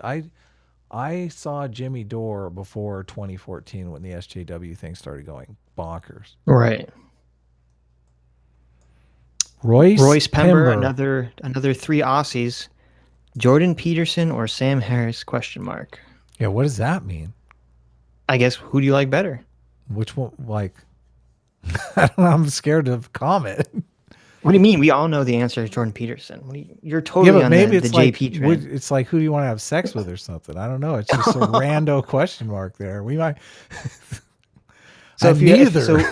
so you would choose if it's you would sex, choose neither. If it, you have to choose. Okay. You have to choose one. if it's having a beer, Jordan Peterson for everything else. Everything but sex. No, So for sex you choose Sam Harris. no, neither. I said neither. No, you have to choose. It's no, a choice. No. I mean, Sam Harris he looks a little bit more feminine, so I don't blame him. That makes sense. He's a little softer. Sam Harris, my video today had Sam Harris in it, and Sam Harris is a pretty funny guy. I see why people like Sam Harris. And I remember reading the End of Faith, and that book is pretty hilarious. Have you read The End of Faith? Yeah. Do you remember the diamond, diamond the size of a refrigerator in your backyard? That's pretty Oh, funny. yes. It's pretty hilarious. I wouldn't want to live in a world that doesn't have a diamond the size of a refrigerator in my backyard. I'm like, I want to live in that world. I get it. I like diamonds. So I had to point out Monkey Chips said that Holy Mountain is better than rubber, and he is a man of good taste because Holy Mountain is 10 million times better than rubber will ever be. My favorite movie is Time Bandits. Oh, that's a good one. Yeah, it's Terry Gilliam. I liked Baron Munchausen better though. Really? Oh man. It was also a Terry Gilliam movie. Yeah, little people running through time. How can you go wrong? I mean, it had Robin Williams was the moon and his head was detachable and it flew around. I actually saw the guy who played R2-D2. He's in Time Bandits too. I actually saw him recently. Mm-hmm. I saw him walking. Oh, I know who you're talking about. Walking down the street. Yeah, I was like, celebrity. But you were a Sam Harris fan before you were a Jordan Peterson fan, right? Yeah, definitely. No one knew who Jordan Peterson was when Sam Harris was big. Yeah. Well, because someone in the chat was saying Sam Harris, like a lot of Jordan Peterson fans don't like Sam Harris. And I think we both were Sam Harris fans, before Jordan Peterson was even a thing. Yeah, totally. So then I read Height, though. I read Height, and I read The Moral Landscape, and I read The Righteous Mind at the same time. I was reading both those books at the same time. And one is just this evidence-based argument all the way through. That's Height's book. And Sam Harris's book kind of reads like a screed, like lots of anecdotal stuff. Yeah, it's not well thought out. So, well, it's not. He's not talking about evidence or anything. It's just, I'm an intellectual, and this is why religion is stupid. I know. I mean, that's the book. I know, but it's sad. It's really sad. You don't learn anything that way. Do you learn that Sam Harris is an intellectual? What are you talking about? You give ammunition to people like Drew here. Right. People who don't know better. Yeah. What were you saying about my argument? My I don't know. Elitist argument. I'm saying you're a coastal liberal elitist. I am, definitely. Critics call it when speakers are excruciatingly inarticulate, or worse, when they sprinkle complex terminology on top of their point in order to impress their audience. It's a kind of Trojan horse, influencing listeners to be more receptive of ideas because they superficially sound legitimate. Deepak Chopra is pretty famous for this. Oh my Quantum God. leaps, for example, are examples of discontinuity. It's kind of, it does annoy me that this is such a common comparison that the anti-theists make. They always compare Jordan Peterson to Deepak Chopra. And it's like, they're talking about two completely fucking different things. Totally. They have like no connection at all whatsoever. This clip that he put, I was going to use this clip in a video. He's talking to Richard Dawkins, and Richard Dawkins just, Deepak Chopra knows, okay, I can't bullshit this guy. it's like my typical line of bullshit is not going to work on this guy. And I hope he plays enough of the clip that you can see it, because it's a great clip. That's why I don't think he doesn't play the whole thing. Does Jordan Peterson ever have that look in his eye, like the bullshit isn't working here? Like Jordan No, Peterson, because he's always talking from his own truth. Yeah, from his own experience. Right. But it's baffling to me. Like, it's just, I mean, I understand that. Like, I agree that I think Jordan Peterson's biggest problem is that he's like a serialized TV show, because he's talking about all these fucking concepts and he's using kind of weird definitions that it's like, okay, you do need to kind of like have a backstory of information to kind of really understand what he's saying a lot of times. Otherwise you're like, oh, this is just nonsense. Yeah. But that's the problem, is you have these people just go into it. These anti-theists just go into it and they say, oh, I don't know what he's talking about. It's all word salad. It's all nonsense. Yeah. I actually looked into this because there was another stream with this other YouTuber. He's a physicist. I can't remember his name. SJW all the way, does streams with Christy Winters and that clique all the time. This guy, I mean, he may be a good physicist, but he's just terrible when it comes to the psychology. And he was all triggered over and comparing Jordan Peterson to Deepak Chopra. And I actually started digging in because I was like, well, I know nothing about Deepak Chopra. So maybe Deepak Chopra is in the same book, but Deepak Chopra is basically a woo peddler who talks about quantum mechanics, I think is what he uses. So, he was one of the big people that pushed that the false woo interpretation of what's it called? It's like where you can't measure something. The uncertainty principle. Okay, the uncertainty principle. It's like the secret type stuff. He's saying consciousness can change reality, right? And quantum mechanics proves it. Which is in this clip. I don't know if how much he plays of it, but Deepak Chopra says to Dawkins, obviously the bullshit's not going to work here. So he falls back to it's just a metaphor. I'm just using quantum mechanics as a metaphor, right? So I found one clip. I searched Jordan Peterson and quantum mechanics because these SJWs talking about Jordan Peterson being Deepak Chopra, and Jordan Peterson makes all. I was like, I've never heard Jordan Peterson talk about quantum mechanics. What the hell is he talking about? Right. There was one clip, and in a class he talked about quantum mechanics, and he used quantum mechanics as a metaphor for his tool or obstacle thing, his goal-oriented perception idea, Jordan Peterson's. I know right now, if you don't watch Jordan Peterson, it sounds like we're talking word salad, but Jordan Peterson has this idea that our focus is based around our motivations, our goals. How we perceive the world is through our goals, which has nothing to do with quantum mechanics. There's only one clip where he talks about quantum mechanics and uses it as a metaphor. It's an obvious metaphor. He's not saying that quantum mechanics proves. He's not saying anything close to Deepak Chopra. Right. Was that Jordan Peterson? It's like he's like the anti-Deepak Chopra, because Deepak Chopra is, as you said, he's pushing things like The Secret and this idea that your consciousness can alter reality, and that's that your intention can alter reality on its own, just the intention itself. And Jordan Peterson's saying the opposite. He's saying you need to go out there and physically change yourself and change the world. He said, Jordan Peterson is saying reality's going to come along and smack you around, boy. Right. Yeah, so it's just, I don't know, it's a really dumb comparison, and they all make it.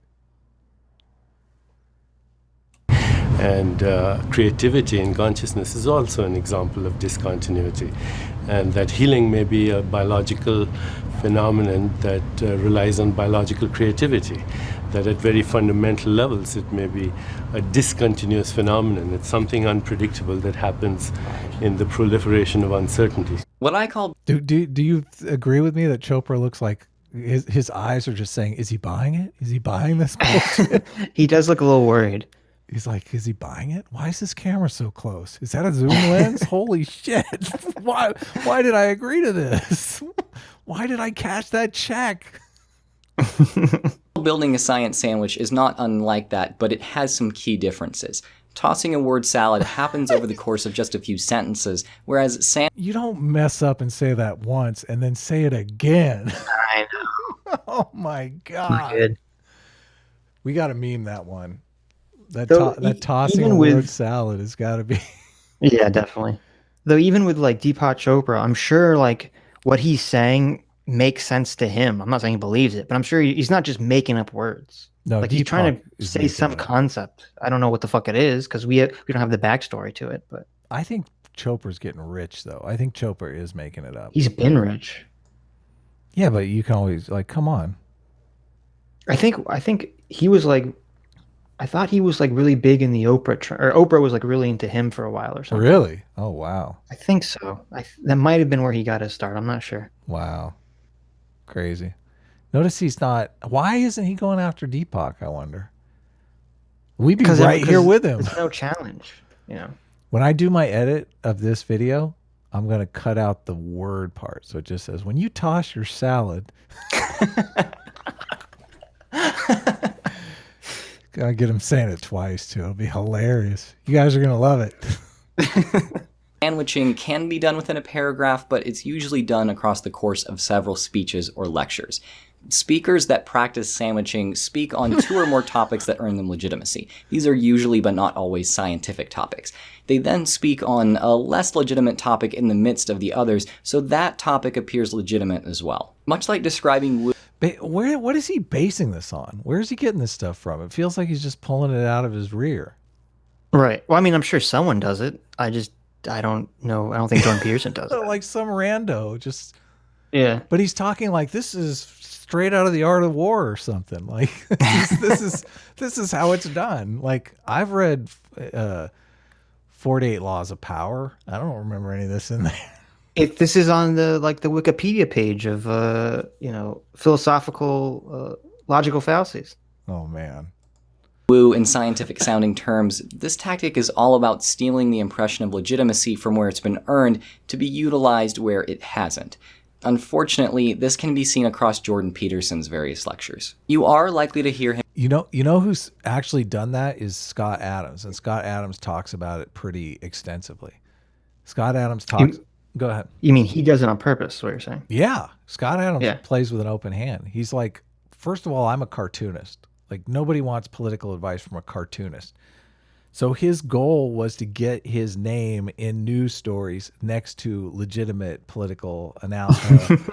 So when he said something that because Nate Silver was predicting the Obama win at like 98%, or no, Nate Silver was predicting the Hillary win at 98%. So Scott Adams predicted that Hillary had a 2% chance of winning and Trump had a 98% chance of winning. So people would make that association and compare them in articles. And it worked. They did that. And he's like, Very the next clever. thing you know, my name is appearing next to Nate Silver's, and people have this cognitive bias that when they see my name next to Nate Silver's, they think, well, this guy's comparable to Nate Silver. Look, his name is right next to Nate Silver. But I have never seen Jordan Peterson do that once. No. Never. But this is the accusation that Drew is making here, that that this is what he's trying to do. Well, I mean, related to Scott Adams is he's kind of like Jordan Peterson in a way that I think a lot of people like Jordan Peterson because he has a very different perspective of the world. And I listen to Scott Adams Periscopes every day.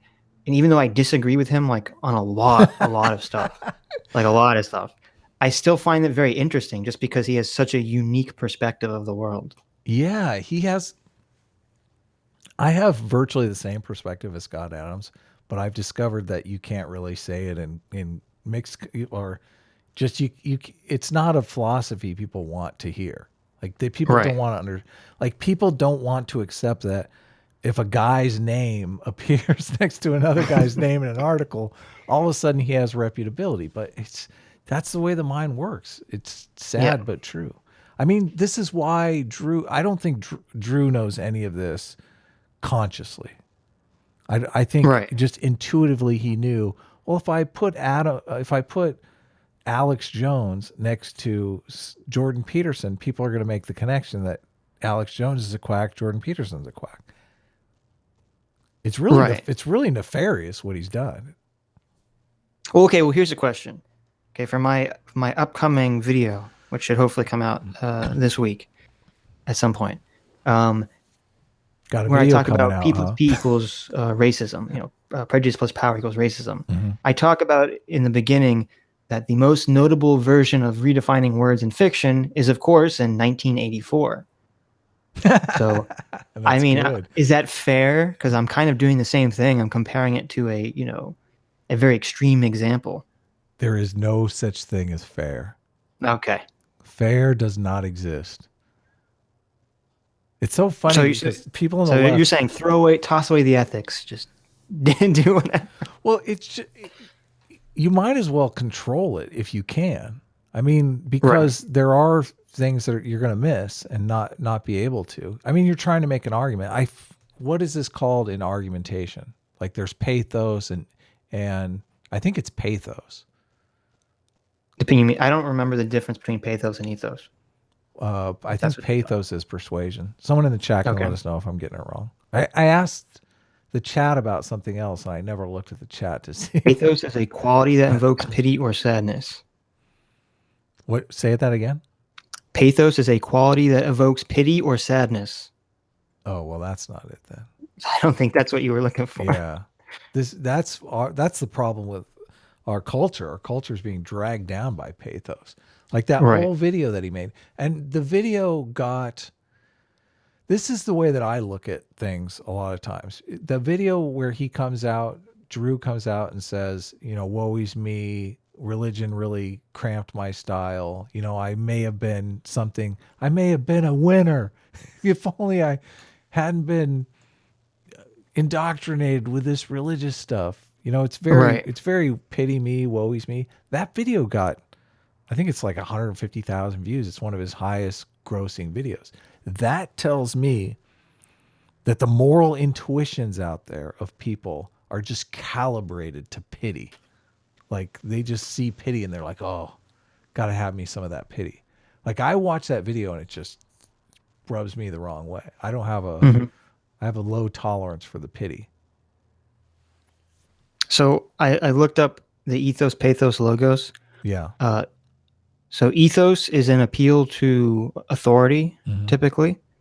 Pathos is an appeal to emotion. Okay, so it's not pity. It's any emotion. Yeah, so I don't know why Google said that. And logos is an appeal to logic. Right, yeah. So it's pathos that most people, especially on the left of the political spectrum, they just ignore. They outright think it's manipulation. Right. Yeah. But I don't believe that. I think you should try to make an emotional argument.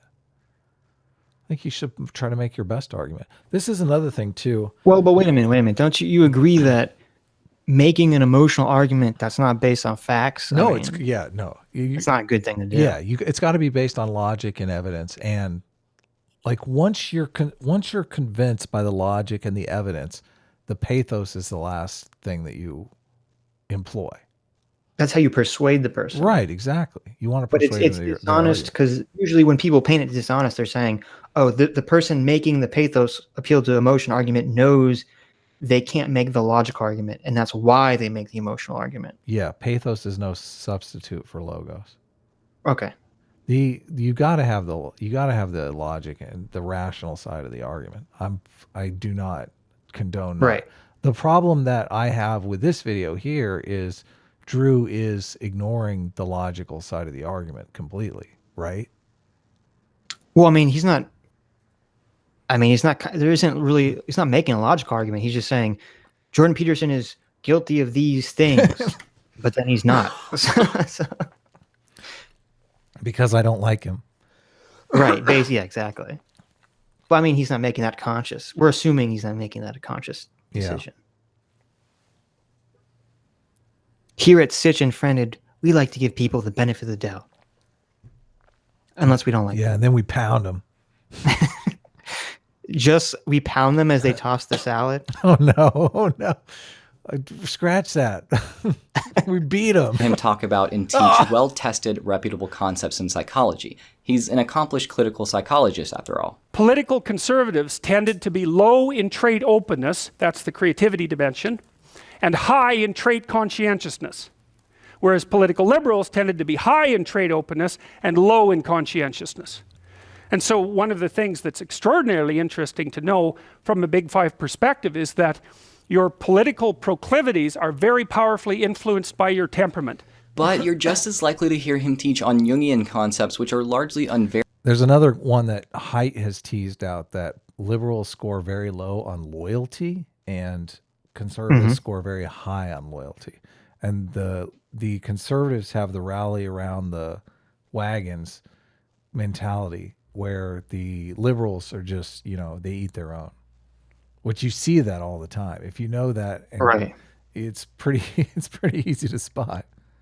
Well, and also it makes Verified. perfect sense with the order openness. Because if you're high in order, then you have to have a lot of loyalty Yeah. to maintain the order. What was Reagan's 11th commandment?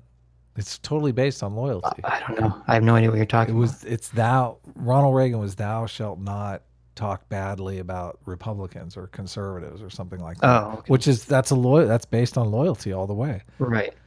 Yeah. Well, also just political gaming too, from his position. Yeah, I don't see liberals though. They don't have an 11th commandment. They're like crapping on everyone. Well, it's a good. It was like, I don't know if you remember during the I don't remember which midterm it was, if it was Obama's first or second term, but during the midterm it was like all the Democrats just completely ran away from him. Yeah, no loyalty. And it was so stupid because it was like they all ran away from him for some reason because of the perception. This is the problem. Liberals, they get too tied into like this idea of the public perception. I think Bill Maher always makes this point that the Democrats run from the polls and Republicans make the polls. Yeah, And they're I not think afraid. He's 100% right on that. They're not afraid to use the emotion. That's how you make the polls. Right. Well, they'll dig in. They'll just dig their heels in and say, we're gonna stand by our convictions, even if they're terrible convictions. Yeah, it's sad because we're getting two parties that are now, the Democrats are starting to follow suit, or the liberals or progressives, whatever you want to call them. Now they're starting to use that strategy. They're like, that strategy worked for them. We can use that strategy. Next thing you know, everyone hates each other. Yep. Not particularly reputable in the field of psychology today. He usually does this, mind you, in the same context, from the same classrooms and lecture halls, without making the distinction that certain concepts are scientific while others are not. One of the most relevant practical reasons, as far as I'm Okay, so wait a minute. Did they He see my said- shorts? The whole point of this section, okay, this is the last of the 4 ways, is that he's saying people they'll bring up something that's scientifically true or valid, then they'll bring up something that's not true or valid, and then maybe they'll bring up another scientifically valid thing. They'll sandwich the thing that's not true in between something that is true to kind of trick people. Okay, he's saying Jordan Peterson is doing that, but he's showing clips of him in different classes. He's wearing different clothes. Right? Jordan Peterson wasn't wearing that Mr. Rogers sweater in the last clip. So he is literally doing the sandwich for him. Yeah, like that just seems and his justification for it is saying, well, he's in the same classroom. That's like, okay. I mean, we don't know. Like, this is a 5-minute clip, because I've seen all these stupid clips, before. These are like 5-minute clips. We don't know what Jordan Peterson said to set up these clips. He could have said, this is a Jungian idea. He's not hiding that it's not, where the information is coming from. Man, we got to tear this one apart, man. I got to download this thing immediately before it goes dark. This is just, It's not good. this is next level bad. Yeah. This is career suicide bad. Well, This let's is not. like laughed off of YouTube forever. This, bad. nah, this is YouTube. The only way you get laughed off of YouTube is if you like dox someone or something. Come on, Or if you're like a pedophile. come on, I was going dramatic. Oh, I'm sorry, I forgot. No, We're doing I'm the just- appeal to emotion I'm here. kidding. I'm kidding. I'm with bringing you. it back. I'm with you. No, nobody's laughing anyone off YouTube. Come on, this stuff's great. We want him to do 10 more videos like this. We have 10 more streams.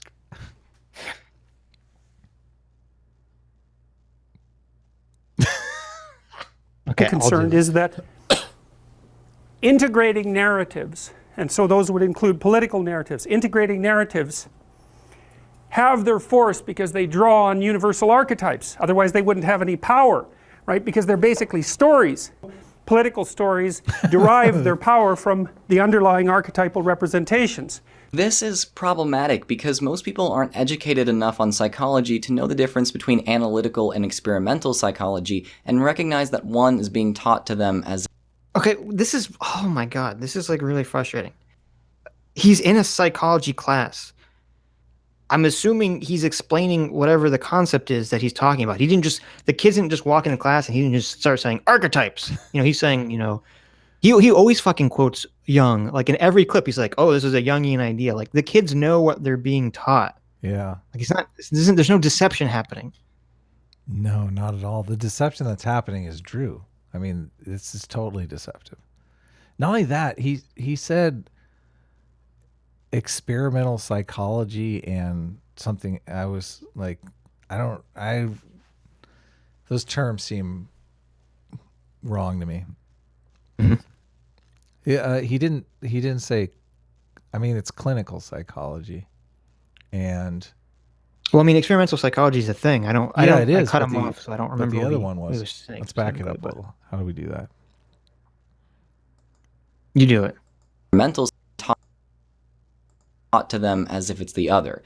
What should be made clear is that if it's the other, to know the difference between analytical and experimental psychology and recognize... Yeah, what's analytical psychology?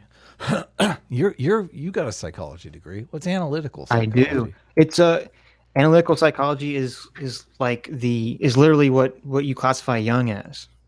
Oh, really? Oh, that's why. It's like psychoanalytical stuff. I don't go in for the Jung stuff, the Jungian stuff. So okay, but wait a minute. So let's okay. So an experimental psychology is like when they do. I think he does talk about this later in the video after this, but experimental psychology is like when they do hard studies. That's why they had the clip of Jordan Peterson talking about the personality test. Like right. That's experimental. They did the test. They have evidence for it. They have data. Right. And then the analytical psychology is like Jung is coming up with theories about shit. Okay. But presumably he didn't create experiments about it. Right. So he's complaining that Jordan Peterson is talking about both. Right. Which is absurd because first of all, we don't even know what fucking we don't know what Jordan Peterson said. Like this could be a class on Jung. How do we know? Or it could just be an intro class where they have to talk about all the different things. Like, no, I don't know what the fuck the class is. It's maps. It looked like the maps of meaning class to me. And maps of meaning is all about the archetypes. I mean, I've listened to quite a few of those lectures. So I guess what he wanted Jordan Peterson before he ever talks about Jung to say, Jung's work is all theories and is not based on hard data. Which, when you're talking about archetypes, I don't know. I don't even know how you could have hard data on this kind of stuff. Yeah. Yeah. I don't know. Every interview I've seen with him, he's done a talk on his channel with Jonathan Haidt, and he did an interview with Jonathan Haidt on that Canadian news station. Mm-hmm. And Jonathan Haidt was obviously on a book tour for The Righteous Mind, so he's talking about moral foundations theory. And Jordan Peterson actually clashes with him. And I think there's a lot of overlap in the ideas that Jordan Peterson and Jonathan Haidt are playing with, but Jonathan Haidt does have the data sets, and I think moral foundations theory is gonna get into the history books. Going to be something that's studied and remembered. Jordan Peterson talks about moral foundations theory in terms of personalities. And it's obvious why he's doing that. He's a clinical psychologist. Personality types is his bread and butter. And there is some overlap between moral foundations theory and personality types. But drilling down to the personality types is kind of the difference between looking at things from like the substance level to the chemical level. Like maybe that's not a good analogy, but height really drills down to the root emotion and how that emotion evolved. Right. Yeah, which I think is fascinating. So the emotion but that's height driving doesn't have this that appeal to emotion the way that Jordan Peterson does. No, yeah, exactly. Jordan Peterson's got it in spades. And I'm hoping, because Jordan Peterson seems to love Jonathan Haidt now, and I'm hoping that they get on the same page. The moral foundation that's driving Drew here is the Fairness Cheating Foundation. And fairness cheating evolved in humans to aid us in our pursuit of reciprocal altruism. And he feels that he cheated. He was offered this package that was heaven and you know, live forever, all that stuff, right? And then all of a sudden the rug got pulled out from under. He's like, yeah, I was good all these years. Now I don't get the payment. So it really has like makes them think in terms of fairness cheating. Also, the other foundation is the authority subversion foundation, where he feels that religion is authoritative. You can tell by the way he talks about this stuff. Well, I mean, religion is authoritative. Right. And conservatives and liberals or progressives differ greatly on how they view authority. Conservatives understand that authority is this is why they don't mind hierarchies. They understand that authority is necessary to build hierarchies, and liberals just hate authority. They hate authority. And there's an argument to be made that they hate authority because they're always at the bottom of the hierarchy. But well, it's weird because if it's a personality type, then it's like drilled into you biologically before you're even born. And this is what Haidt says. Haidt says that the brain is structured in advance of experience, but the experience can shape it. But it depends. I mean, if you're hyper orderly or hyper open to experience, the experience in that situation is, I mean, if you're in a very conservative situation, it's going to probably drive you crazy if you're hyper orderly. Or no, vice versa. If you're hyper open to a new experience and you're in a super constrained conservative type atmosphere, like a conservative church or something like that, it's probably going to drive you mad. And that's why you need to be an enlightened centrist and have both orderliness and openness and appreciate them both, and that they make both of these things make us the wonderful society that we are today. Yeah, it's like team members. You need team progressive and you need team conservative. Although there's an argument to be made that the progressives just push for change's sake. And you know how evolution is dumb and blind. It's just random mutation every once in a while. Like 30 of those mutations are bad. And then, well, it's not even 30. It's like, what, 1,000, 2,000, like 10,000? Like how many mutations are bad before you get the good one? That bothers me because whenever you say evolution is random to a biologist or like an evolution guy, they always try to quibble with you. Like, it's not random, and it's like, no, the mutation part is random. It is, yeah. But that's like, see, because I'm not atheist, but that's where like I don't know. To me, the idea that such huge changes could happen, right? Because not only does the mutation have to occur, that's a helpful mutation, but then that thing has to survive. Right. I know, that's the tricky part. It seems like the odds of that are just so fucking slim for like everything. Yeah, that's why religious people hate it, because it just it boggles the mind. It's like, yeah, but to me there's a good, like, okay, for example, I remember I watched this video. Most religious people, I should say, most religious people believe in evolution now. Like I would hope so. It's a huge straw man that a lot of these anti-theists come out. Like the anti-theists, they pick the one guy who is like some crazed crackpot that doesn't believe in evolution, and they just right, like the gravitate guy to that argued against Bill Nye, some years ago. Yeah, exactly. Who was saying like, "Oh, you can't prove evolution is true because you weren't alive, 1,000 years ago." It's like, what yes, the I fuck was. You don't know that I wasn't. You weren't there. I was there. Did I lose you? Where'd you go? I was trying to press the button. Oh, okay. One is being taught to them as if it's the other. What should be made clear is that analytical psychology like Jung's does not follow the scientific method. Many of Jung's concepts, such as his model of the psyche, including his archetypes, have not been scientifically tested and verified because they're not scientifically testable in the first place. Peterson has done his fair share of legitimate scientific research, and a lot of his lectures on concepts within I think they are scientifically testable. I just want to throw that in there. I don't know that they have been scientifically tested, though. I think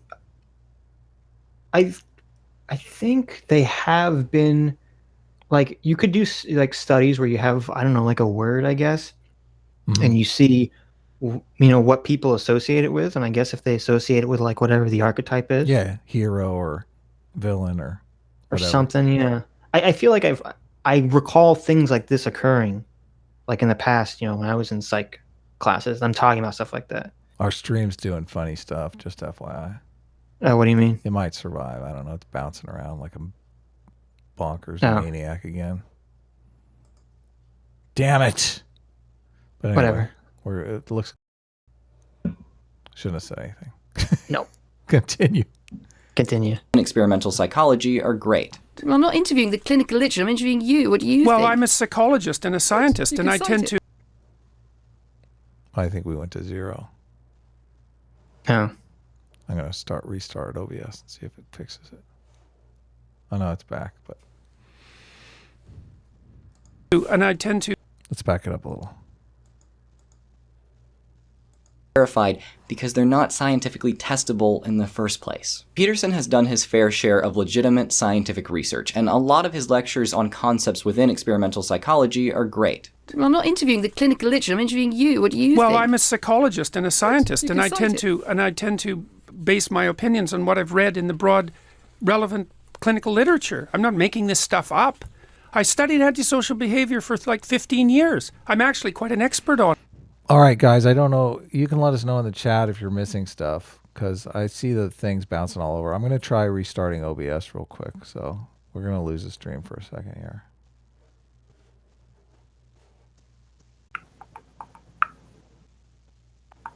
Testing. All right. Hopefully that fixes it, but sorry, guys. Should we back I guess we'll see. Looks like it's working now. Should we back it up a bit? No. Fuck it. No one cares. I guess I'll call it. But because of that, people think he's speaking in the same capacity and with the same credibility when he talks about unscientific Jungian ideas. The worst part of this is that many of the ideas that Peterson uses to motivate his audience to live and behave in certain ways are Jungian. These unverifiable ideas allow him to construct a narrative for his audience to fit into, which, like we discussed before, motivates many to rally in his support. When it comes right... So is that a fair criticism? Hell no. Why is it not a fair criticism? Because the people who are fans of Jordan Peterson are looking at all the stuff that he's saying. Mm-hmm. Like he's when he's talking about the differences in male and female, the biological sex differences, he's not using Jungian philosophy there. When he's talking about the Marxist, the history of, when he's talking about the Gulag Archipelago stuff, he's not using Jungian psychology. Here's you've read 12 Rules for Life, right? Yeah. Okay. Since I haven't read it, is he using the Jungian archetypes for the self-help stuff? First of all, I have no idea, because I'm not a big Jung guy. I mean, if he's doing, like, Jung is the collective unconscious, right? Right. So the argument is that these archetypal stories form something called a collective unconscious. But this is, I mean, he's saying that Jordan Peterson doesn't have any evidence for this. Jordan Peterson doesn't have any evidence for it, but Joseph Henrich has a whole lot of evidence for it. You can read the book, The Secret of Our Success, and he talks about cultural evolution and how all of these things develop and are saved in the cultural layer. I mean, it's the same kind of thing as this collective consciousness. But Joseph Henrich talks about it in very scientific terms. So if Jordan Peterson and Joseph Henrich are kind of making the same argument, and Jordan Peterson is making it, I don't see Jung. I keep saying Jung. That you're doing it on purpose. I don't see the Jungian collective consciousness argument being essential to any of the arguments that Jordan Peterson is making. And the truth arguments, I guess, are the ones that the anti-theists have the biggest problem with, obviously, because he's making arguments about nihilism and Marxism and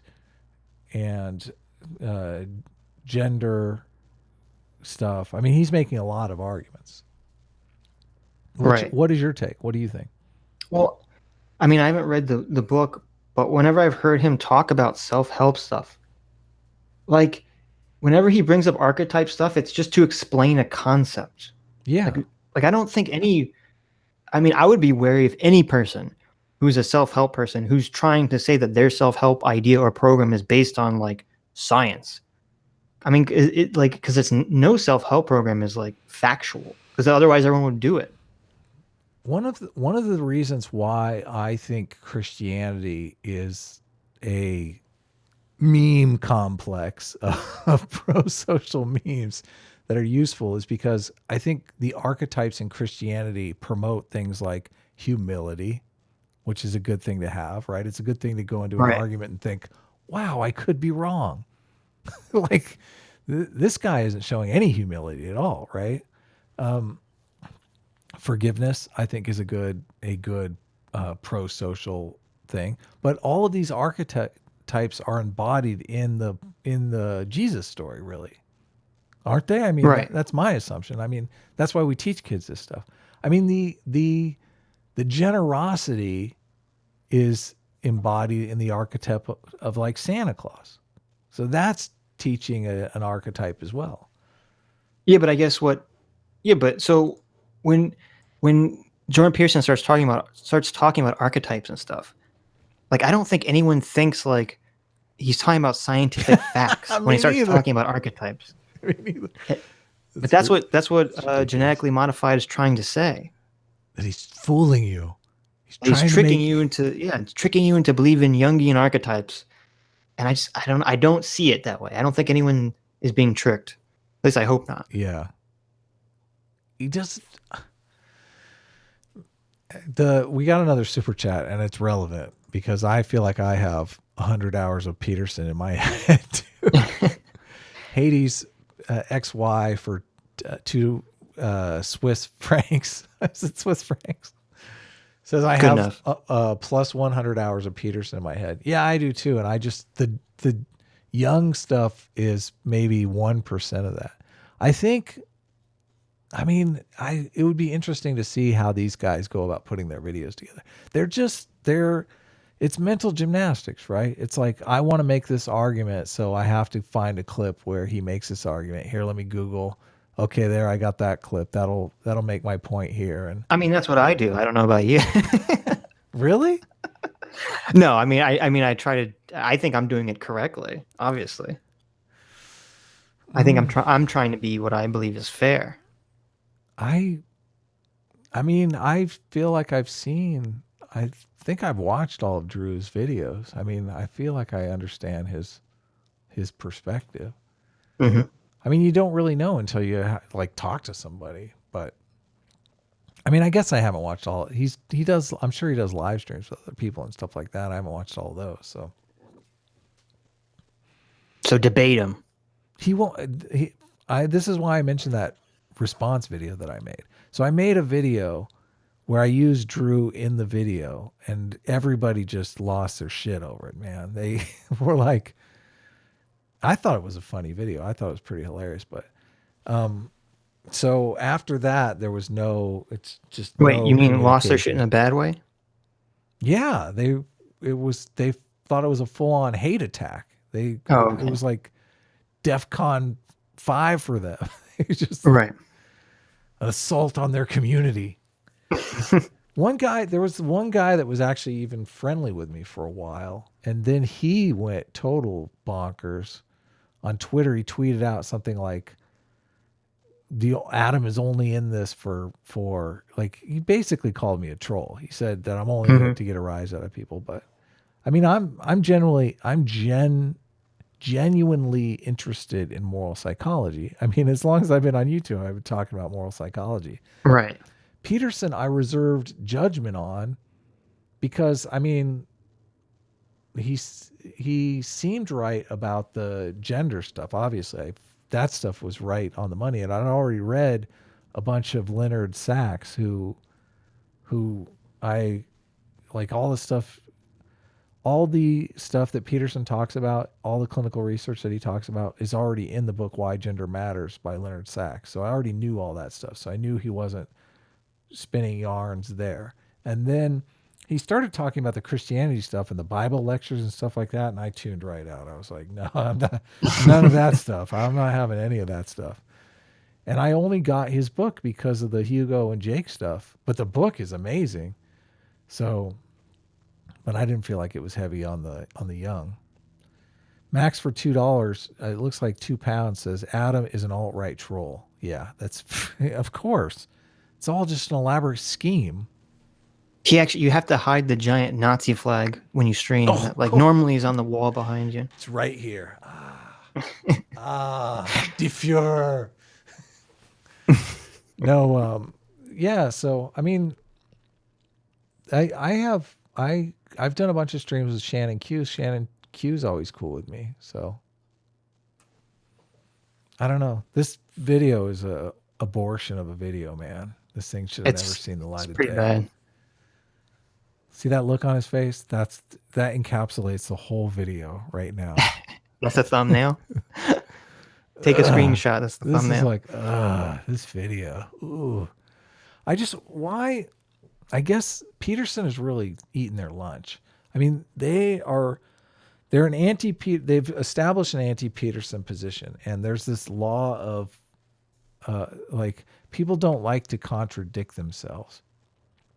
So because it makes them seem shifty and untrustworthy.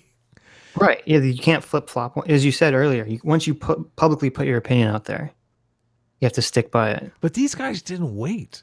Like me, I waited. Me, I waited. And I mean, I guess I don't really like to put my opinion. And I guess I put my opinion out there last week when we were talking about that 3 Arrows video.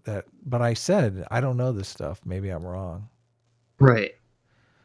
Well, go ahead. It is weird to me because I feel like, as we said multiple times, they're all coming from this position that Jordan Peterson is secretly trying to convert people to Christianity, which, I mean, it sounds like when you listen to him that he has the same view of Christianity that you do. Because he doesn't, he's admitted that he has said, multiple times that the Bible is not written by God; it's written by people. Yep. And whenever he talks about these stories, he always talks about them in terms of like people passing stories down and from like a very like human perspective. Even when he talks about God, he's talking about God from a human perspective. Like he really doesn't seem like a very religious person in terms of like fundamental religion. And I just the atheists don't have to be, and the anti-theists, like I just feel like they really don't have to. Jordan Peterson doesn't have to be their enemy, at all. Why is he? Because I understand why. Because he's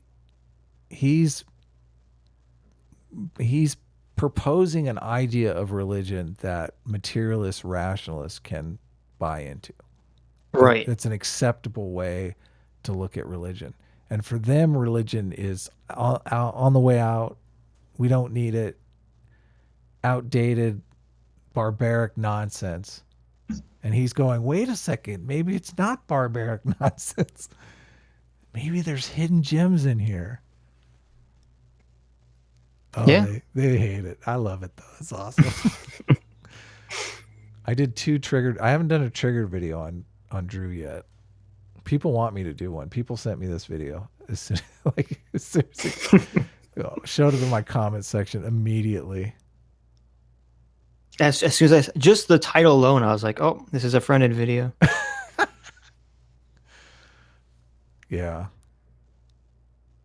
Down to it, this is the same kind of tactic that less credentialed speakers use to manipulate their audiences. Thanks for watching. He's talking about me. I'm the less credentialed speaker. I'm just trying to get my name in with Jordan Peterson in as many videos as possible. Pretty soon. Yeah, very clever. When people compare me to Jordan Peterson, guess what that does to my stock?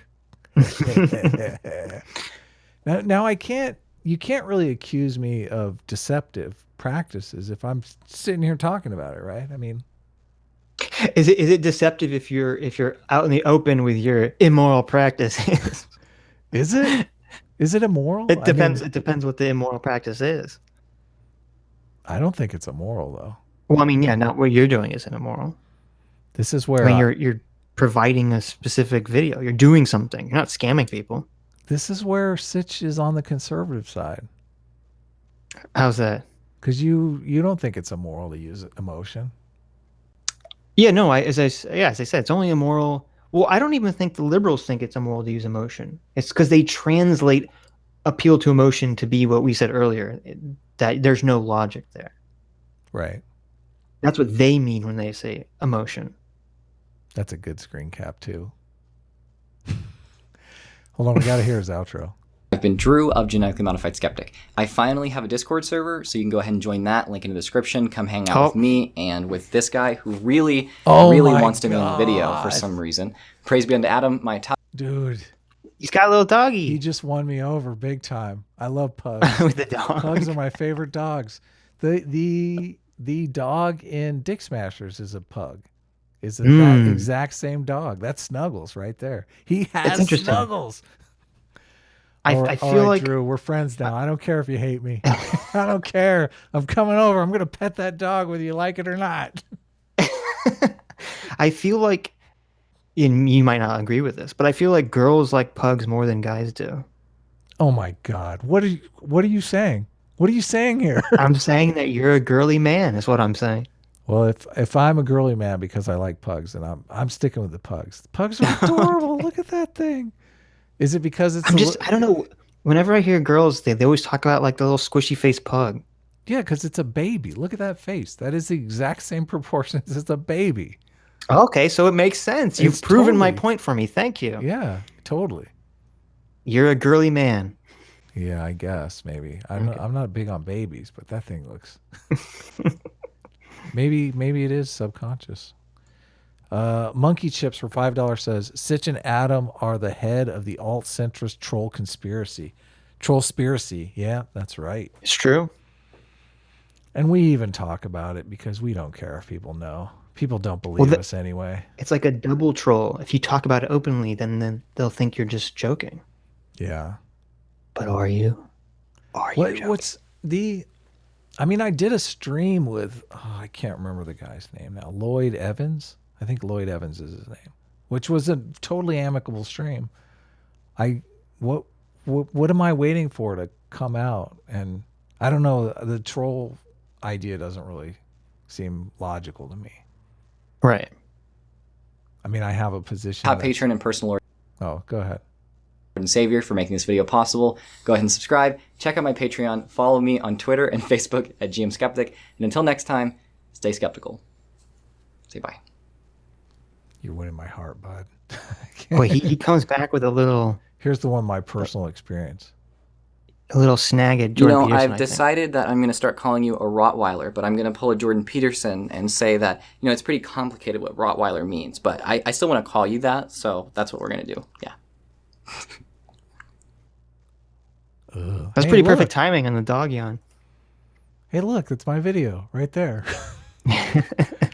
I love when these guys make videos because they send views right my way. There you go. Where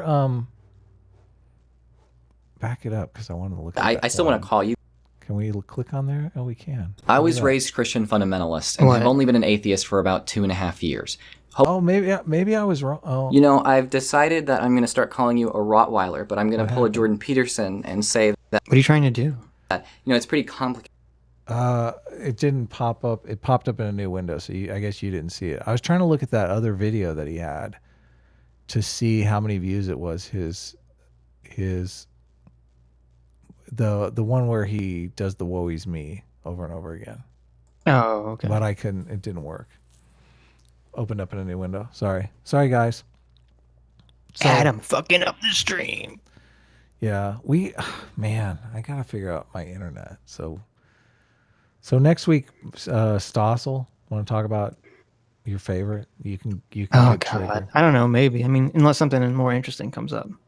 It's got to be Jordan Peterson related, though. We really got to rake in these views. I don't want to. So we need to convince John Stossel to talk bad about Jordan Peterson. He's not going to do it, just so you know. He's not going to do it.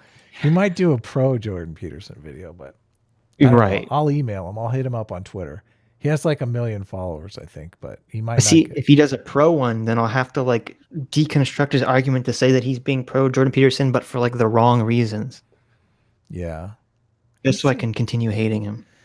I was gonna use a clip from the interview that he had with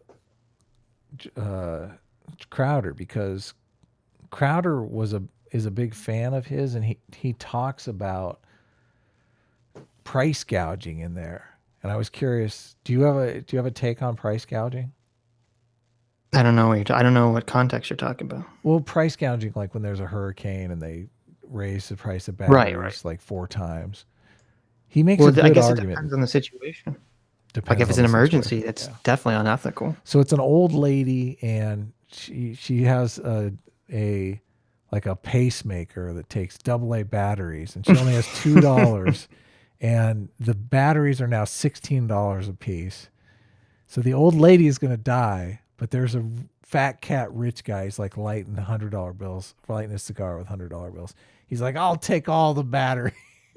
Right, exactly. That actually happened in Florida during Hurricane Andrew. Really? This exact scenario? This exact scenario happened when the hurricane was coming. All the people would go around and they'd buy all the bottled water up. Yeah.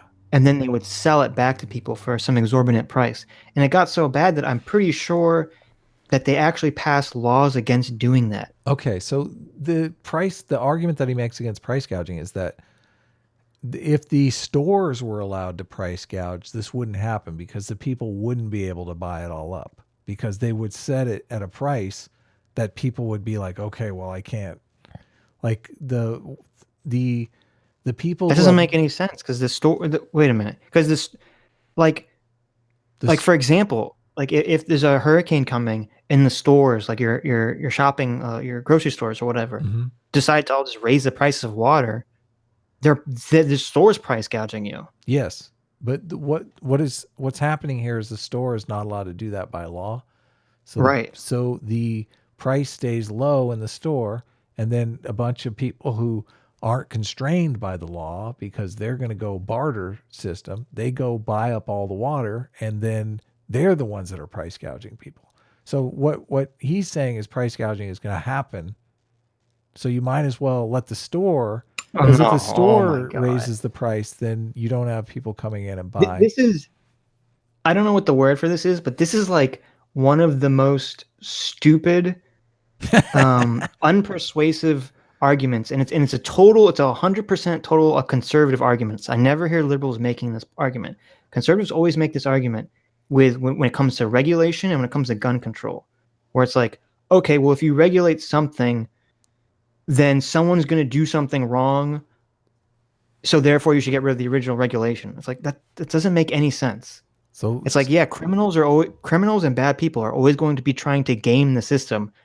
So that means it's it's like it's kind of like a cat and mouse game. It's like evolution. It's a cat and mouse game. You always have to keep up with the criminals and the people trying to game the system in order to stop them from doing it.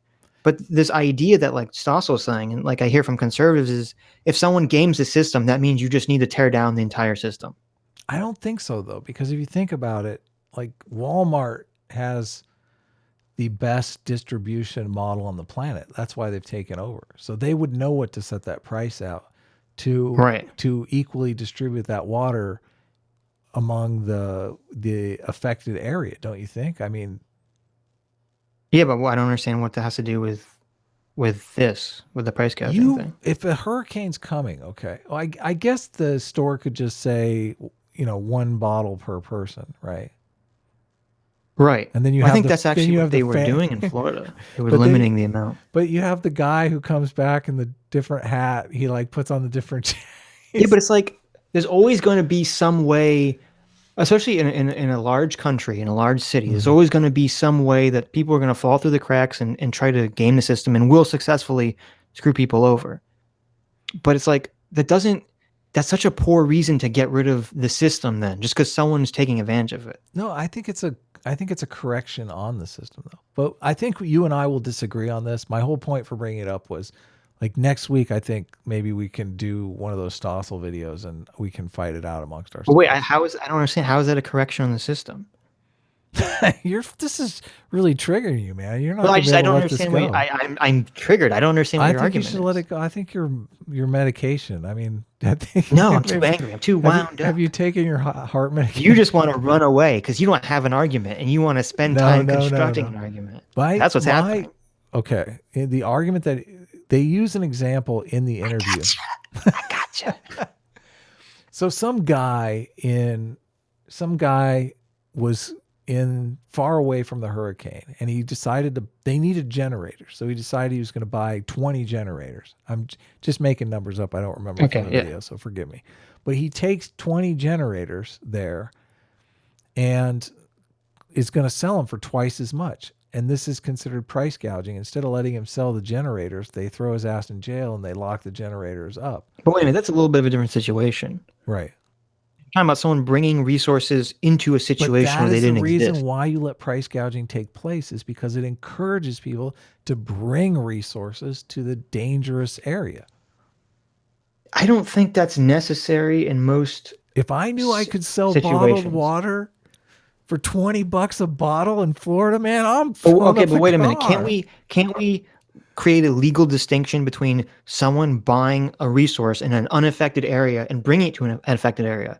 That can be its own legal distinction from someone buying up all the resources in the affected area. Yeah, but it works too for people not buying up all the resources in the affected area if the store is just able to price gouge. You're worried about the one person that doesn't have the $20 for the bottle of water. No, I'm saying I don't understand. The argument that you're putting forth is a different situation, so you can make a different law about it. I think it's covered under both situations, but it might. No, I'm saying it might. I don't know what the law is. It might be, but I'm saying okay. So the solution would be to separate them. Someone in the chat said I'm a negative 42. That your PSA 1 Adam negative 42. I guess someone does it. Come on, price gouging is good.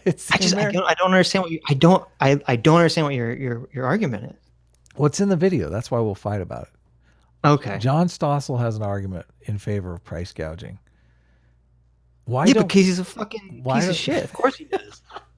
He has like the worst opinion for everything. Why don't you like John Stossel, man? Here's another. Here's the second video. I talked about the first video I saw with John Stossel. The second video I ever saw of John Stossel was he went around and he found some fucking beach bum who gets welfare money and food stamps.